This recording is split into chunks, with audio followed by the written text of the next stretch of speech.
myself, Zepcast, here alongside Mark McGee, bringing you another day here of the USAFE Esports Championship. Day 3 here, going into the playoff side of things. Really looking forward to getting into all the action here today. We've got 2 Rocket League games coming up for you and 2 Call of Duty games coming up.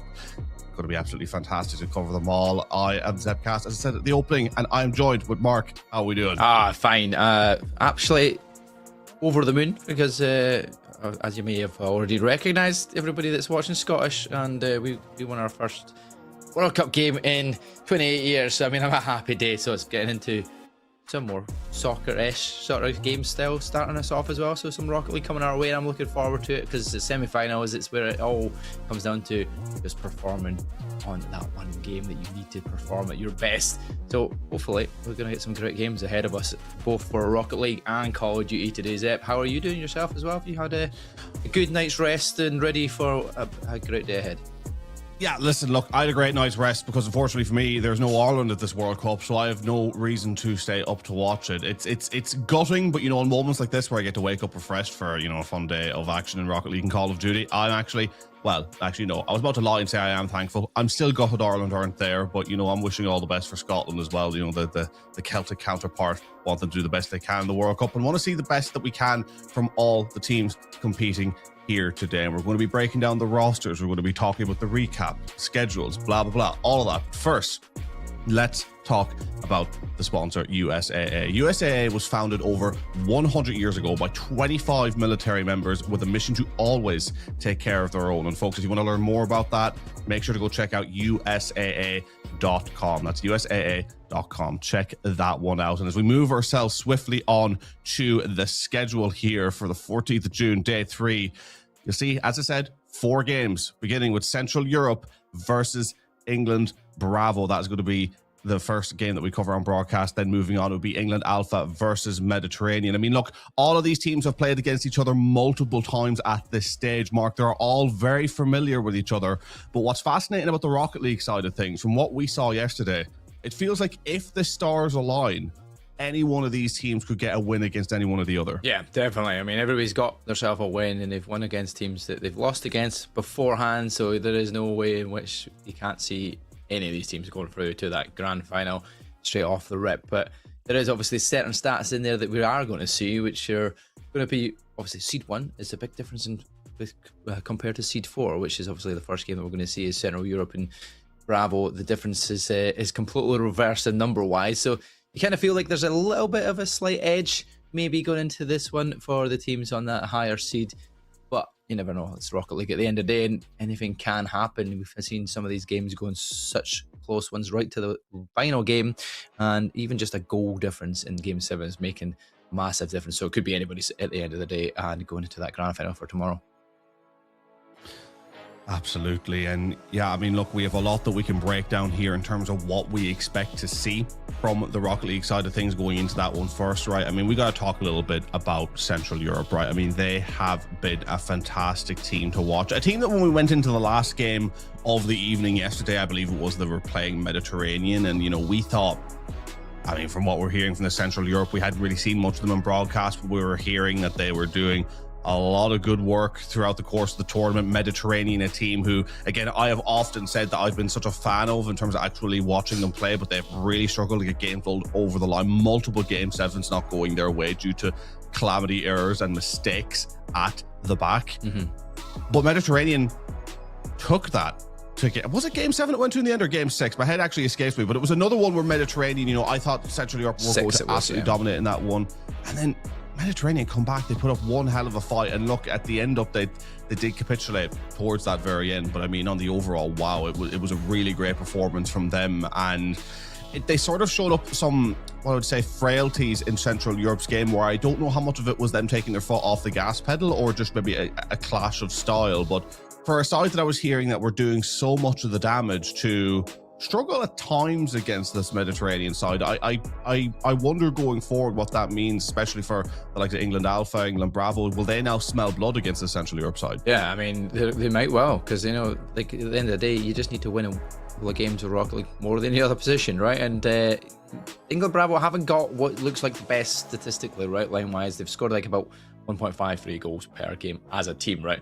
Isn't too much when you think of the grand scheme of things, and we've seen some games where we've been up to 7-0, 6-1, such like. If you're only scoring just under 2 goals per game, you're winning most of these games by 1-0, or you're being beaten pretty badly. So just got to keep an eye on it. They've got the lowest amount of goals scored, but at the end of the day, winning by 1-0, as we've already seen last night, and we've seen plenty of games yesterday, is 1-0 can still get you across the board, right? And that's all that matters, right? So finding yourself that goal, as long as you could build that defense, this is a chance for you to go the distance and hold on for dear life, whether it's 4 minutes or 5 minutes or even 30 seconds after you score. You've got a long way of waiting in defense. Absolutely. And ladies and gentlemen, we did take a look at the schedule as well. I'm sure we'll be getting into the game, relatively shortly. We will be able to bring you the rosters as well. I'm sure we'll get a look at that. Again, all of that coming up. I'm sure you're quite familiar with the rosters. They have been seen on broadcast multiple times now, but for those of you that aren't familiar, for those of you that may be just tuning in for the first day, you're going to get a little bit of that recap. And we've talked a little about the recap of the Rocket League side of things. I suppose we should definitely quickly at least delve into the CoD side of things. And it's been a bit of a mixed bag on CoD. We talked about it on broadcast yesterday as well. I feel like we're seeing a large skill disparity. We're not seeing teams consistently as a 4 do the damage for the most part. It's usually having 2 players massively overperforming and 2 players underperforming, and that kind of evens itself out. But we got the rosters here anyway. We'll go back into the CoD after the fact. For now, let's take a look at the Central Europe side. Big Red, Doodle, and Too Fast, Too Slow. Too good, some would say. Wouldn't you agree, Mark? Yeah, definitely. At times, this team, as a full roster, they feel like the full package, right? Every single one of them, there wasn't just one person being carrying the whole squad, right? Big Red Doodle was doing fantastic work. Too Fast was getting plenty of goals as well and a lot of assists. So I definitely, an overall squad that we've seen throughout yesterday, was one of the teams that seemed more consistent and seemed more like everybody can do their bit where needed to be. That's the good thing about it. Sometimes now and then Doodle's defense might not be up to scratch at sometimes, but I mean, aren't we all like that at times, right? There's a few bits of mistakes that do get thrown in between the side, but most importantly, like as a whole, they can all do every single bit. They can get in some great passes, they can make some great saves and score some great goals as well. So Big Red had that wonderful goal where he did the flip reset musty goal, which I'm pretty sure he's going to have had that clip last night and ready to ship it out here on the socials soon enough. But yeah, they definitely do have style points, and when they go to the sky and into the air, they're a very difficult team to stop. Oh yeah, I mean, I completely agree. As you see them both there getting ready to get into this one, the vibes are rocking for England Bravo here, who again will be lucky to get anything they can from this game. It is going to be a tough matchup for them. But we see an England Bravo side. I mean, you weren't there, Mark, on day one, but they were sort of very much down and out on day one.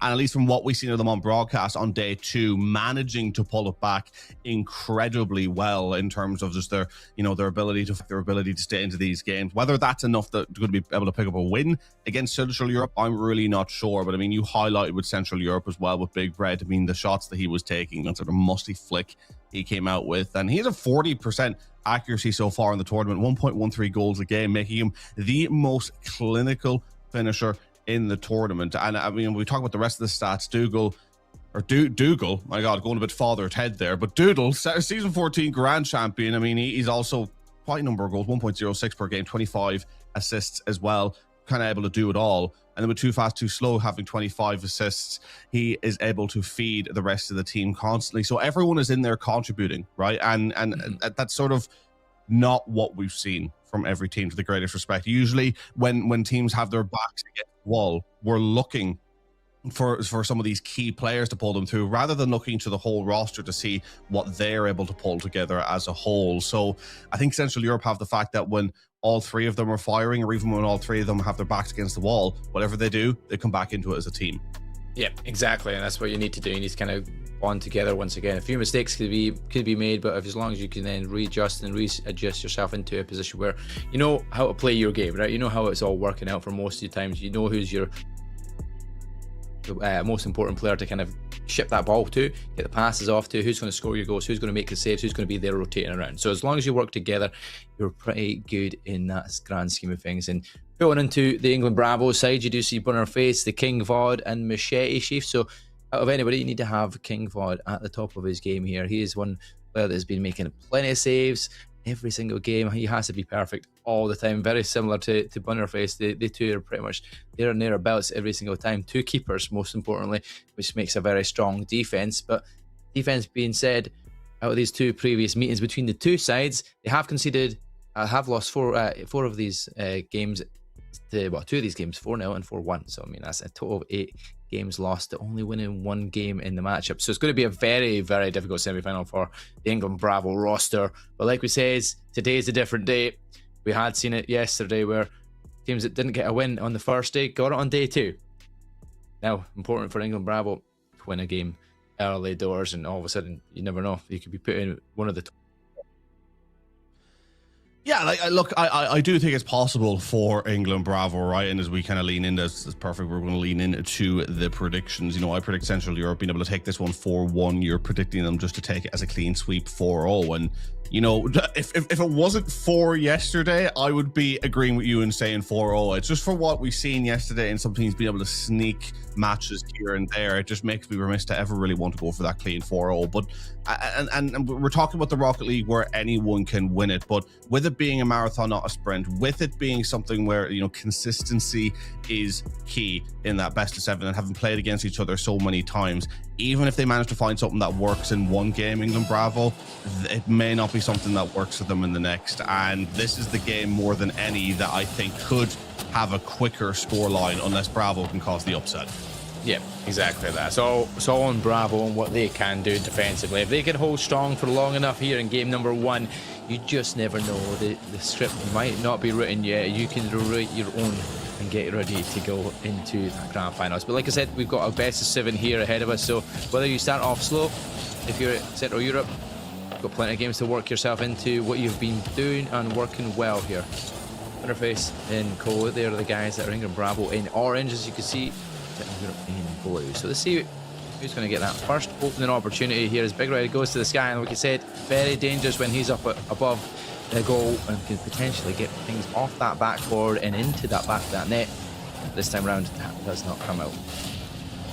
No, I mean, again, looking dangerous early on, but nothing, or no one, should I say, really striking that hammer blow early on, but they're just feeling it out. It's game 1, first game of the day. You're just going to probe that ball around and see how your opposition is feeling, right? Are they feeling like they're going to be dominant on the counter-attack? Because if they are, you're not going to want to commit too much too early. So they're just, you know, keeping it up there, keeping the pressure on, getting crosses here and there. But for the moment, England Bravo doing quite well in this defense. I don't think they've been particularly tested, but they're being disciplined right now, not being caught in silly positions, not clearing it poorly, getting it out to the right areas at the right time. You can see Bunnerface getting in there. I think it was the right hit. It's just that we're seeing in a Central Europe side who are just so clinical and will chase you down no matter where you hit that ball. And Big Red, fantastic cross, too fast, sending it right into the top corner. Yep, just as soon as you get the first opportunity, you take it full grasp, and that's a fantastic position to be in here for Too Fast. Reads it very well, and it's into the back of the net. Very much one of these unstoppable shots because it comes at you so fast and you're just not ready for it to react as quickly as that. Big Red once again straight off the kickoff, looking to go back area up, seeing if he can get a second goal added to it, but it's going to be Dido that centres it. Nobody's there to get the touch. That will put it into the net. Thankfully, Bravo survive a little bit longer, but yeah, they can just see it now. The more and more the Big Red goes in the air, the more and more he starts to feel himself and get into that rhythm of the play. Absolutely, he's causing trouble, right? And he's trying to see, he's trying to gauge still how much trouble he's going to be able to cause this game. Machete Chief nearly through to even that one up, shockingly, but just about wide. Bunnerface though with a great cross through, doesn't quite come off. Machete Chief on the chase, actually managing to get a hit. I think a bit of a mistake there on the defense, meaning there is a chance, but Machete not getting a good second hit, meaning that one's able to be brought out by Big Red. But what we saw in the lead up to that Central Europe goal was them sort of consistently controlling that halfway line, and I feel like, you know, for them, they may just feel like they want to play that safe, that this is something that they can do just throughout the entire game, right? As long as they can get it past the halfway line, they don't need to overcommit. They can just control the rotations of the halfway line and sort of rain down from above, right? Anytime that ball goes in the air, we know how much Big Red loves being in the air along with Too Fast, so they can just go up and knock it down as Doodle just does there to double the lead. 2 minutes 17 left, now 2-0, and we've seen Bravo look pretty strong going forward, but it feels like when they're on defense, even though it's disciplined, it's only a matter of time. Yeah, it feels like when Central Europe get up there into the half of Bravo, you're just like, right, it's almost inevitable that you're going to see something come from it. It's just when and how. And that's exactly what happened there. It was kind of had a wee opportunity. They were fighting around the goal line. It pops up and Dido's just there ready to pick up the pieces and slots the second one in at the back of the net. And now Big Red looking to almost pile drive this one straight into the top corner. It's going to be just under the bar, but it is going to fall nice and easy here for Too Fast. And he's going to make it 3-0. Machete Chief obviously can only do so much there in that situation. And King CoD, he tries as well, but he gets caught in no man's land with the 50 just above that goal, and it's going to drop them quite nicely. Central Europe, yeah, very commanding lead now already, with still just under 2 minutes left on the clock. You see plenty more goals coming here as they start getting more and more into this game, because Central Europe are definitely starting to throw some style points. Yeah, absolutely. It's been a decent start for England Bravo. On the grand scheme of things, they looked like they were holding their own, but as the game has progressed, Central Europe have shown what they can do. And, you know, to be completely honest, I think we're seeing a Central Europe side who hasn't even really broken a sweat as of yet, and you cannot be missing ones like that against Central Europe if you're Machete Chief. He's arguably been their best player, I would say, going forward on the defense. That left a lot to be desired. Luckily enough, though, not punished for, but Big Red now to send it back up, and this is the positions that he loves to be in, sending it down, just keeping it perfectly guarded. The air dribble, phenomenal. No one on the England Bravo side could touch it. And I tell you what, if this is how Central Europe are going to play, it is going to be a 4-0. I think you'd be right in that prediction, because if they start being able to dribble it like that uncontested, it's already game over. I mean, I don't think I've seen any player so far at this tournament that's got the same skill level that Big Red has here. And he's definitely got to be one of the best in this tournament, if not in some of the overall tournaments here from the Air Force gaming side of things. Because, do you know what? He's got the arrows, he's got the flicks, he's got all the nice positional work. He knows his rotations. He's got pretty much the whole package. The man's on fire when he gets going, and maybe why he gives himself the name Big Red, because Big Red fire and flame when he's hot, everything's working in their favor. I thought it was because he was kind of ginger looking, but you know, yes. I like that as well. That's a good way to turn it. You know, he's ginger too, but that's it could Big be Red it could fire, be a double, right? I mean, best of both worlds. It just works both. Like, he is on fire, just like his hair mustache. As we have 23 seconds left to go, Central Europe. I mean, as I said many times before yesterday about them, I'll say it again, firmly in the driver's seat. England Bravo struggling to get anything going as it goes up. Once again, dealt with on the defense, but I mean, virtually being nullified on the offense. King CoD going for the bump there on Bunner. It's not the prettiest play going, but for the best, yeah. Well, look, they know the game is over. A little over. Boost, maybe. Exactly. But look, game one's done. England Bravo have a lot to do to try and regain, with Central Europe firmly in control. Yep, commanding game number one for sure as well. Big Red leading the way here and getting the MVP. Although Too Fast got a good couple of goals there. Get himself there or thereabouts. The assists though that came from Red, helping along the way. Not a good conversion rate as he's used to though, at 4 and only scoring 1. But I mean, when everybody else is getting the opportunities, you're allowing the team to get the ball as well from Big Red's beautiful aerials. It is easy to just slot it at home and make sure these scores keep ticking along, and that's exactly what you want. As soon as you start ticking goal after goal, you start to get to a stage where, you know what, we're confident enough to kind of keep going on the attack. We don't have to worry about too much in the defense just now. We've not really been troubled. And that's exactly what happened there for Central Europe. No much saves having to be made, because we're pretty much running the show. Yeah, I completely agree. Running the show, comfortable from them to say the least. Again, like a few moments from, you know, England where we saw them go up, but you thought maybe are they going to be able to sneak something? But I mean, it just, look, I mean, if there was any result, as we said, going into this game, we've been giving a lot of our credit to all of these Rocket League teams and that we feel like they can get results against each other. If there was any game that we felt this one could go a little bit nasty, it was this one. And look, we may see this make its way to a game 5. That is most certainly possible, but I think you're going to be looking towards more of the top 3 teams as opposed to the 4 teams here, in terms of the ones that are really going to be able to cause the damage to each other. And that's with the greatest respect to England Bravo. I think it's clear that Central Europe have the most skill in their team, and on top of that, you know, just having that form, it just seems to be far too much at the moment for England Bravo to be able to contest. Yeah, definitely. We'll see if they can contest any more than they did in that previous game. If Central England Bravo get off to an early start and get a goal, you never know.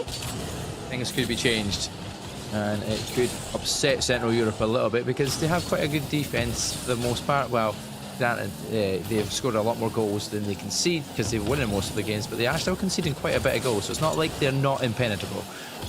But yeah, it's just trying to find that opening here if you're England Bravo, where it comes from. You're getting a couple of demos. That might be the opening that comes, but it's not going to be there for King Vod. He can't react to it quick enough and even get in a position to target that ball. But this is what you need to do. You need to try and set the rhythm that Central Europe have already started with. I mean, it was a great touch around the back there, and that's the few moments that England Bravo need, right? Is the touch that just kind of undoes Central Europe a little bit in trying to send it forward. And it might not often be enough, but sometimes it might just get you over the line. But Doodle at the moment sending it kind of a little bit into his own danger zone, but his team is able to clear, and now going forward on the counter attack, this could poise itself up incredibly well as Doodle ends up scoring that. It must have come off with the England Bravo players, I don't know. Or no, was Doodle was there. Doodle was right in the centre. Wow. A nice wee flick off the tip. Amazing. I didn't even see that. That was absolutely fantastic from Doodle. You're right. I thought he just cut across, and I know it clipped him and it was no goal, someone else touched it. No, he just absolutely hit that one perfectly. And those are the types of hits I'd love to be able to come through, like those cuts off the angle, right? They're just beautiful goals to watch. Yeah, they're definitely, it's like well read as well. It's like, I don't think you're really looking for that to score. You're really looking to put that in a danger zone for the most part, and you're lucky that sometimes there's nobody home and it will go into the back of the net. So hey, you get a good shot like that. It looks like it's a well executed planned move. Really, for the most part, it probably wasn't, but he was lucky that Central England Bravo were all over the place at that point in defence, and like again, they're pushed up so far. There wasn't nobody home for a second, but thankfully it was high enough. Nobody can get there quick enough to direct it goalwards, but this time Big Red's going to flick his centre out. It's going to go to too fast, but he was too slow to get it this time around. 2 minutes 50 left to go. England Bravo can have a good opportunity there. It was an awkward hit, but did not go the way of England Bravo in the end up, as they're trying to mount some form of offensive pressure, even if it's just a counter, but that's not working. Great clearance though off the back, gives them an opportunity to go up, but then dealt with brilliantly. And Doodle not really in any danger right now. He's going to send it back to the opposition corner, and they're dealing with problems quick at the moment, Central Europe, right? It's never ending up in their half for too long. It has been there, but they're quick to course correct and quick to go back on the front foot and be the danger themselves, as nearly getting that one through, squeeze through the post. The angle's not quite working out. Big Red's going to send it up again. When he's in the air, you're in trouble. For the must-stay again. Yeah, he was looking for it. He was, but you got to give credit to England Bravo there, recognizing the danger of Big Red in the air, dealt with it quickly. Yeah, that's exactly what. You know what? Actually, England Bravo, Stern played, and they've been doing fantastic work here in this defense. They're stopping every single shot opportunity, other than the one that has gone in already. But yeah, 1-0 at this stage is a lot better than their first game, so they're definitely holding strong. And that, if it was faster, would have sneaked past Dido there, but thankfully he is back to recover that one. For the fake from below, doesn't get to his car, but now we're going to see a back and forward here in the centre line. And yeah, if you can keep the pressure onto the Central Europe in defence, try and starve them with the boost, maybe even go for some demos, put them off a wee bit, because yeah, you don't see very many teams using that to their advantage, getting some demos. It's not an easy task, but once you do it, like you keep people out of position, and it makes things a little bit harder to deal with in defence when you're only down to 1 or 2 players left on the pitch. Like now, on our face is just taking up Big Red, but it was 1-for-1, so there's not really anything to capitalise on top of that one. But yeah, if you keep looking for them opportunities, maybe the player that's on the goal line, give yourself an opening net, and all you need to do is try and direct it that way. There's a chance for England Bravo to try and tie this up.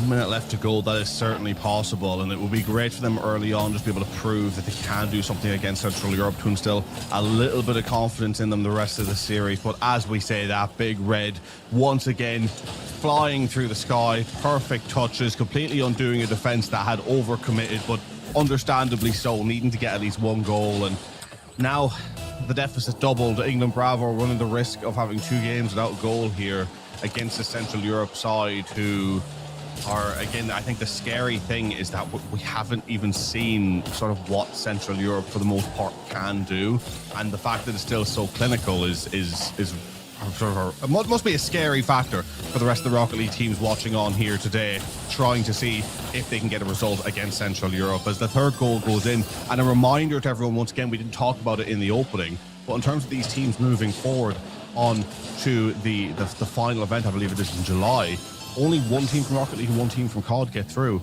No prizes for 2nd place. So everyone's looking at Central Europe and being like, we have to beat them. Yeah, exactly. And you need to beat them at some point. Whether it's, obviously, England Bravo's trying to do it now, but they can't do it. Somebody's going to have to try and do it. Otherwise, it will be Central Europe. But once again, it's 4-0. Doodle.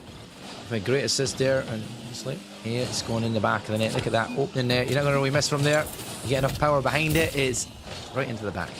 And there we go. 4-0. Same as game number 1. They're very much finding their feet in. And just kind of once they get the goal, the second goal, they kind of started to eat them away. I think England Bravo kind of at that point realised, okay, the game is gone again, so it don't really matter too much in the grand scheme of how many goals you lose by. If you're 1-0 down, you've got a chance, but as soon as the goals start going back in, it's the 2-3, very little time on the clock, and you've not really put money to shots on yourself, it becomes a very difficult task, and that's why overall you'll see a few more goals near the end start to build here for Central Europe. But once again, Big Red coming up with the MVP. 2 goals to himself this time. 2 goals, 2 shots. I mean, the best conversion rate you could have asked for, 100% record, and a couple of assists as well for the other 2 goals. So he's involved in every single bit of action. Any goal that went in, you could sure that Big Red was part of it. Yeah, just another clinical performance from Big Red and a masterful performance from Central Europe, just doing enough to get the job done. So that not messing about with it really, not, you know, they're here to take over, right? And that means they're not going to be here showboating, showing off, whatever.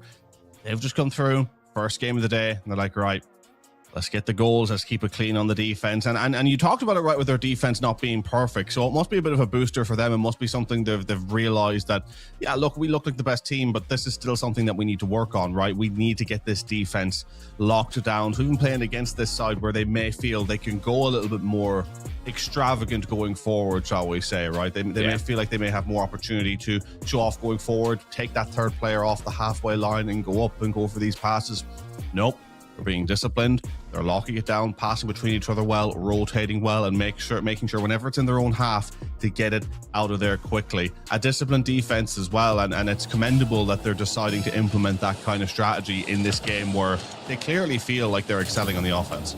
Oh, yeah, 100% excelling in the offense. They're doing that much in the offense. They're not really having to worry about defense because they've got control of the ball for the most part. Not really having to do too much over the grand scheme of things. But you know what? I'm hoping that we can see something, a little bit of a fight here from England Bravo, because you know what? They've got nothing to lose now. You're 2-0 down in as best as 7.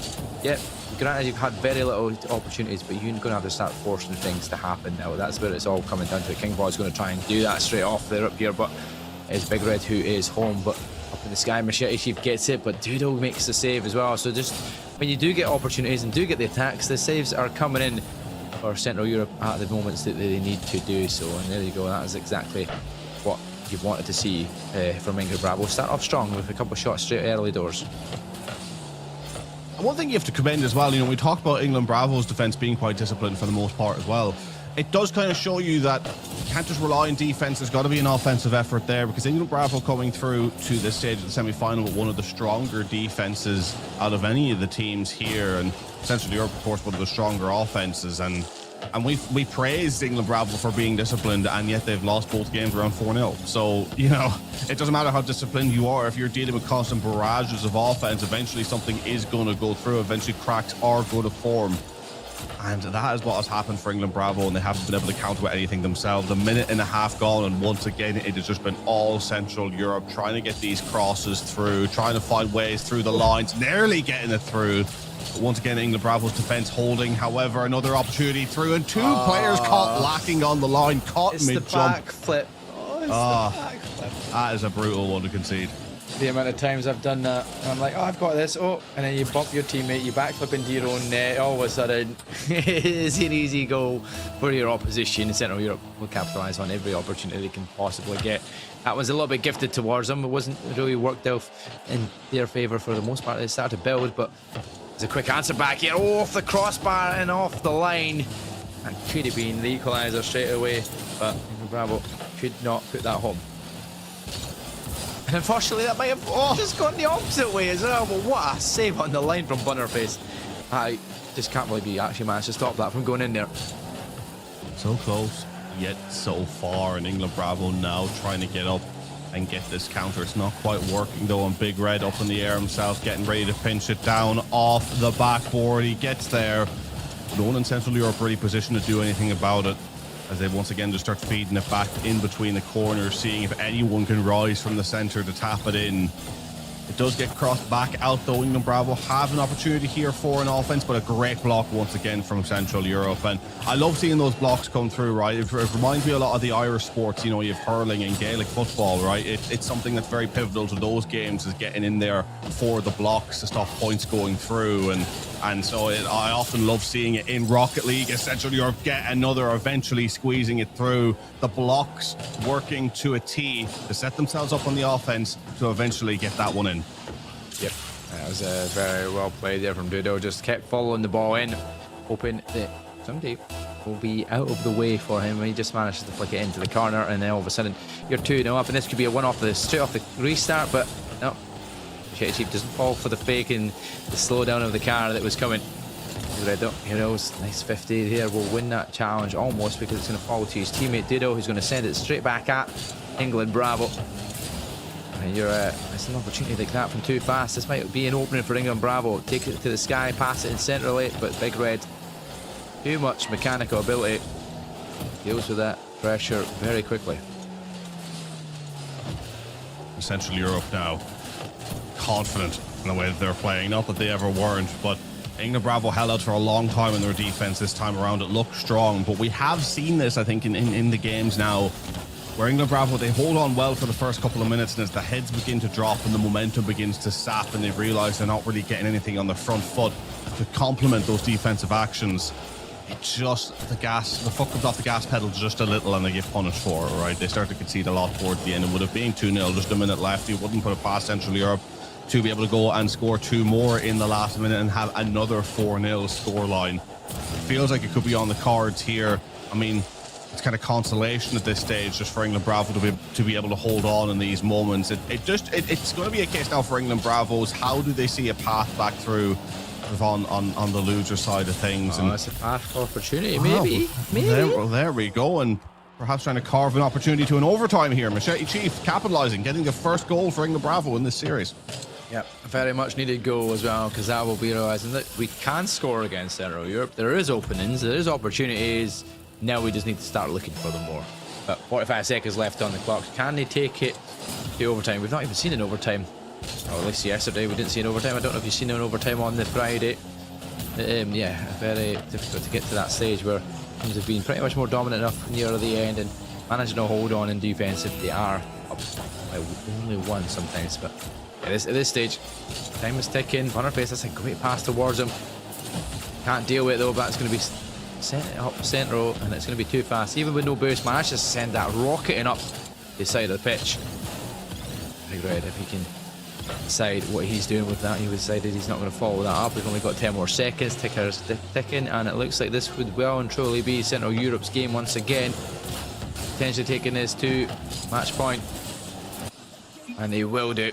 Hold on, it's strong enough in the defense. 2-1, a closer game this time round, but still Central Europe's defense is definitely getting better as the games are going on. It's just when and where they can use the opportunity to score their own goals and maybe take a lead, and probably need to do that straight off the first goal. They need to get that first goal, I think, to kind of give them any sort of chance in this series. Yeah, like in the overall Central Europe, they don't really look like they're in any trouble. England Bravo, they managed to carve 1 goal out, gave themselves a little bit of an opportunity, but it just was not to be. Again, as you say, a better performance from them, and certainly, you know, you would argue that they have a chance, but if they have a chance to maybe get 1 match at best, Central Europe, I think, maybe took their foot off the gas pedal a little bit themselves that game in not locking down the defense quite as much. And, you know, how much of that is because of the game, how much of that is because of their frailties in the back, we know that it has been exposed from time to time. Again, I think it's just a case of, you know, you could break it down, you could wait and see, you could come up with your own opinions on that one. But yeah, it's looking like a game that's just a little bit unfortunate, because you are just, I mean, it feels like for everyone watching who is in that neutral side of things, you're probably just in the exact same boat as England Bravo, and that you're scratching your head, right? Because it's been very much, even though like the scorelines have been close from time to time, and they may still try to get something from this series, they've been shut down. Like, we haven't seen anything in regards to the traits of any of these players going forward, what they can bring to the table. They haven't been even let set down at the table, it feels. No, yeah, I haven't really been set down. It was an open opportunity for them to score one. They're not going to get really gifted very many opportunities to try and get a goal, so they have to go hunting. They have to go looking for these opportunities. Machete Chief is one of the players that does get most of the goals here in the attack for that England Bravo side, but even then, he's lucky if he's getting 1 goal per game. He's maybe lucky if he gets that every couple of games, to be fair. But as you can see, that's been 3 games so far. They've scored 1 goal so far, but they're going to need a lot more than that, and you can win by 1. But you want to be able to show against Central Europe that your defence would have to be holding absolutely stellar if you do go ahead by 1, because Central Europe will put more pressure on you as soon as they concede. So it will be a very difficult task, but Big Red, he's getting gifted here as he tries to send it forward to Doodle. Doodle just misses it a little bit wider of the mark. The pressure is still on. It's just going to be back and forward barrage of shots. Thankfully, England Bravo deal with it once again in that defence, sends it to the centre line. At least kind of deals with pressure. And that has been such a credit to England Bravo, their ability to deal with pressure, because it has been on consistently. And I know they've conceded a lot of goals, but believe you me, the way Central Europe are playing, they could have conceded a lot more and conceded ones just like that. But Machete Chief on the line coming through with yet another save as they just desperately try to hold on, taking this as an opportunity to improve their defensive game. It was the strongest part of their game anyway, but it is certainly getting tested. It is getting pulled at by Central Europe as they look to squeeze one through. It's getting closer and closer, but England Bravo are holding on to this defense, but they are now really struggling to get any power into these clears. Have they been boost starved on the line? It looks like they may have been, but finally Boniface catching an opportunity to take it forward. Can they get a cross through? Can they get a good timing? They can't. It's just Doodle taking it up again for another counter-attacking opportunity, one of which is sent right into the centre of the goal by Big Red to score the first goal. As soon as England Bravo have a modicum of an opportunity, it's taken straight back from them. Yep, as soon as I see Doodle aerial and that and just directly heading towards that ball, I was like, this is a pinch that's going centralised, and I'm pretty sure there's players following that up. You see the camera angle, and all of a sudden you're seeing Big Red and Too Fast ready to get that one into the back of the net. So even if Big Red missed it, which he doesn't miss very often, Too Fast would have been there to put it home either way. And yeah, 1-0 once again, taking the lead early. Well, I say early, that was halfway through the map. A good defence for England Bravo this time around, considering. Yeah, they have not managed to capitalise on getting an opportunity to score first, which now makes it a very difficult task. But they've got the equaliser, and it's come off of a great assist from the sidewall. Machete Chief gets the pass in, and Butterface, he'll slot one home.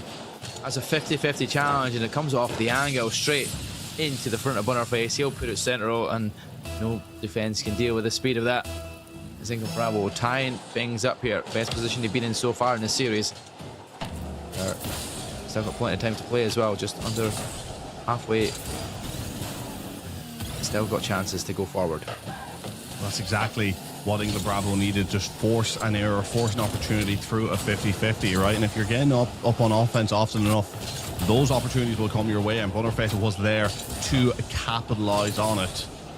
And maybe an opportunity here to see us through to the very first overtime of the tournament, because you're right, at least for what's come up on broadcast, we have had 0 overtimes happen. It has always been done within the 5 minutes of these matches, but that could potentially change here and now as it comes off the post, so close. Once again, and the follow-up was nearly there, then the counter is nearly there, but the defense holding, rotating back. Big Red, massive plays as Butterface is now trying to take this one up, having that goal, is feeling himself a little bit more and just trying to get in the way, trying to cause these blocks, trying to get into a 50-50 to maybe send this one back central again. But Doodle is there to deal with the potential damage, trying to send this one up against the backboard as well. Shot coming through. What another a block. save. Was that Big Red that saved it, or was that Butterface that got through? Butterface saved that. That was, yeah, he got himself sneaked in front there from the opportunity. What a great save there, because that was looking almost inevitable. 2 players pushing up. But you know what, it's weird. They put them under more pressure this time round. Central Europe are actually difficulty. They're sending it forward. It looks like an opportunity to have an opening to score, but the players going past the ball and missing the opportunity. But they're not missing this opportunity. It's off the post. Is it going to come out to their feet? It does, but Too Fast hits it off the top post. Not going to happen this time. We could well be going to this overtime, but I won't speak too soon. 30 seconds is enough time to slot one home and just steal it from underneath somebody's foot. And England Bravo are desperately trying to hang on here. It's been close multiple times, but the defense finally finding a way to hold on. But Big Red's going to try and undo it all on his own, and he does. 20 seconds left. Big Red takes it on a dribble, perfectly controlled, pass 1, pass 2, and flicked on through, catching Butterface in the wrong position. He was just not expecting Big Red not to be dealt with there, or at least expecting it to go to the corner, but sniffing out an opportunity, taking it, and potentially having this series all over with. Yep, practically doing the Qatar here in the dying moments of the game. Potentially could have been sealing the winner here. Can England Bravo get themselves up the pitch quick enough here to get an equaliser and take it to overtime? It's up in the air. This is going to be the last opportunity. The ball can't touch the ground here if you're England Bravo, but if you're Central Europe, you'll try and make sure it does go down. Seal the deal right here, right now. But that's a great pass and play. Dudo's off the crossbar. That's actually staying up as well here, so Butterface can't keep it controlled. It is going to be done. And it is going to be another Central Europe win. They are definitely very much in this NSA as a team that is going to be the team to beat. They win at 4-0, a very convincing 4-0 overall. They were pretty much in control of every single game, and you can see GG's across there. Oh, loving war. It is a game that has just gone away from Central Bravo. There was no way they can deal with the pressure that was coming from Big Red Dudo, and too fast to slow up. So, I mean, very well played in the grand scheme of things. They definitely got better as the games got on, and they were getting closer and closer to maybe nabbing one, but it just was not to be for England Bravo. Yeah, look, at the end of the day, with the greatest respect to England Bravo, it is just a large skill difference, I feel like, at the end. And you know, they put up a good fight, and you say they grew into it. I agree that they did grow into it. They did get better, but I feel like they just grew into it more in terms of dealing with the issues instead of causing issues, right? Yes, they got up on the 50-50s. Yes, they were able to get a couple from it because of the good pinches and crosses out from it, but again, just going up and just relying on those 50-50s, because 50% of the time they'll go for you, which they were lucky they did in those times. The other 50, they are going against you, right? So I would give them a lot of credit in their ability to deal with the issues that they had to deal with, constantly being on the back foot, on the defense, having to deal with it going into the corners, being disciplined, being in the right places on defense. But just not doing enough on that offense, not being able to show a bit of flair, not being able to take it forward. I mean, if you look at the England Bravo side in terms of what they were bringing to the table, as I made the reference that they weren't even allowed at the table during the game, it's that on offense, you saw none of their personality. You saw none of what they could do. You saw maybe a touch of the clinicalness from Butterface, the ability to be at the right place at the right time. But we didn't see them have the opportunity to bring any of their personality, any of their flair, any of their positive traits into the offensive part of their game. It was just sort of scraping at moments. They never really had any consistent control. Yeah, definitely. We're better in their defense than they were much in their attack, for sure. It was just a difficult task, though, to try and get away from the attack that comes in from that Central Europe side. I mean, all they do is attack. That is all they've done the whole game. It's pretty much put you under pressure, starve you back into your own half, and make sure that things are really difficult to deal with. Putting the balls in the air, and when Big Red and Dudo get flying, they are very difficult players to kind of react to where the ball's going, where you're going to be able to have to position your car for where the ball's going to drop down. It was just a very difficult task. Butterface was coming off some great saves and great opportunities himself, but I mean, as a whole, as a squad, they just couldn't get themselves up together and get a little bit of consistency attacking wise, because yeah, every single opportunity was snuffed out very quickly from the Central Europe side. So we will be heading to an interview to follow that one. I think we're going to pull up Dudo, hopefully. We'll see if that's going to be the case. We've asked for Dudo because we've seen Big Red. We heard from Big Red yesterday. Prior to this, he was all happy that he knows that the squad have got a very strong squad looking to go on to the distance here. But Dudo, we'll see what this man has to say as well coming forward. It is yeah, he's one of these other players who's very consistent. Every single game he has been there. He's been involved in most of the plays, assists, or goals coming his way, and he's almost there mechanically with Big Red, but Big Red just has a wee snip of a little bit better skill cap, I feel like. But let's go and head that over towards Dudo, and we'll see what he has to say.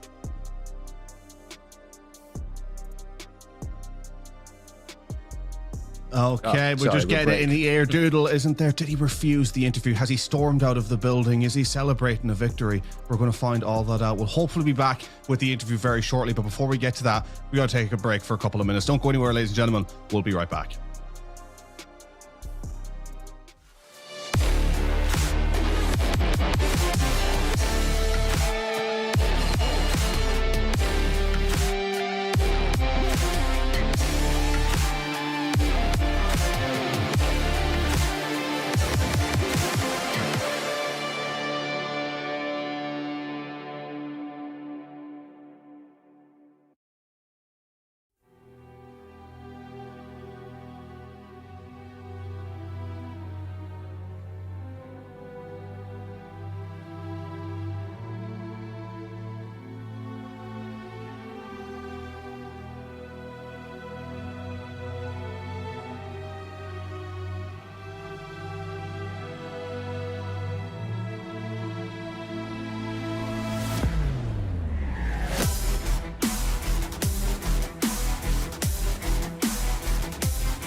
Ladies and gentlemen, welcome on back. Sorry, we had a couple of tech issues there trying to get the interview set up for you guys after the first game of the evening, but we do have it ready for you now. Doodle is waiting on the mic. Let's take it away on site.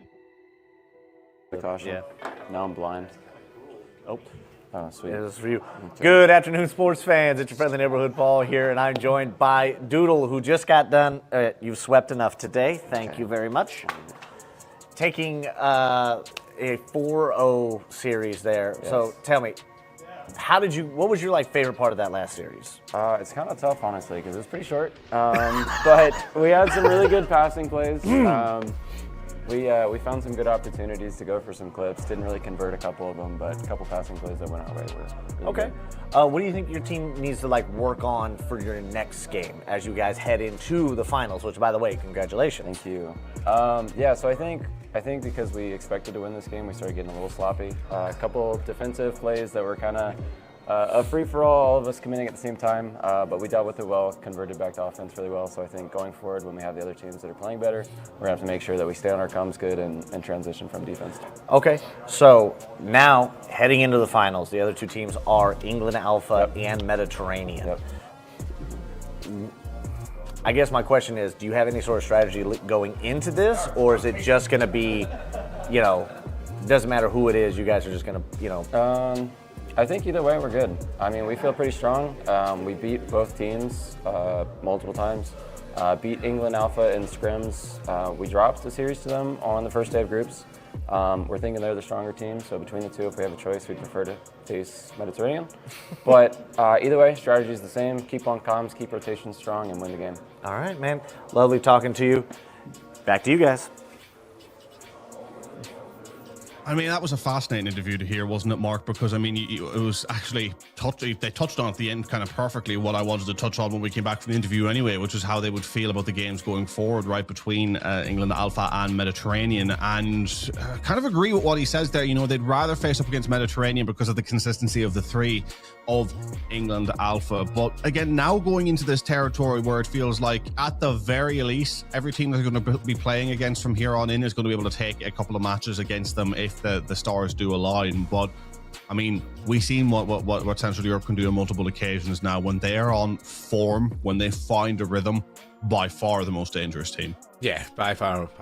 They are such a good, well-executed side. They say that if their rotations are on point, they're on point, and they do everything right. That's exactly what they need to keep making sure that they can keep consistent. They have lost to Central England Alpha, which they said before, which they'll be hoping that if they do have to face them, which, if you look at the England Alpha roster as it is and what they've done, they've got the very similar stat line to what Central EU was with. They were 5 wins and 1 loss, having been a little bit less map wins because they didn't have to go the distance as many times as Central EU. But this is the squad that we have. The elite striker, we've seen him, he was an elite striker for sure.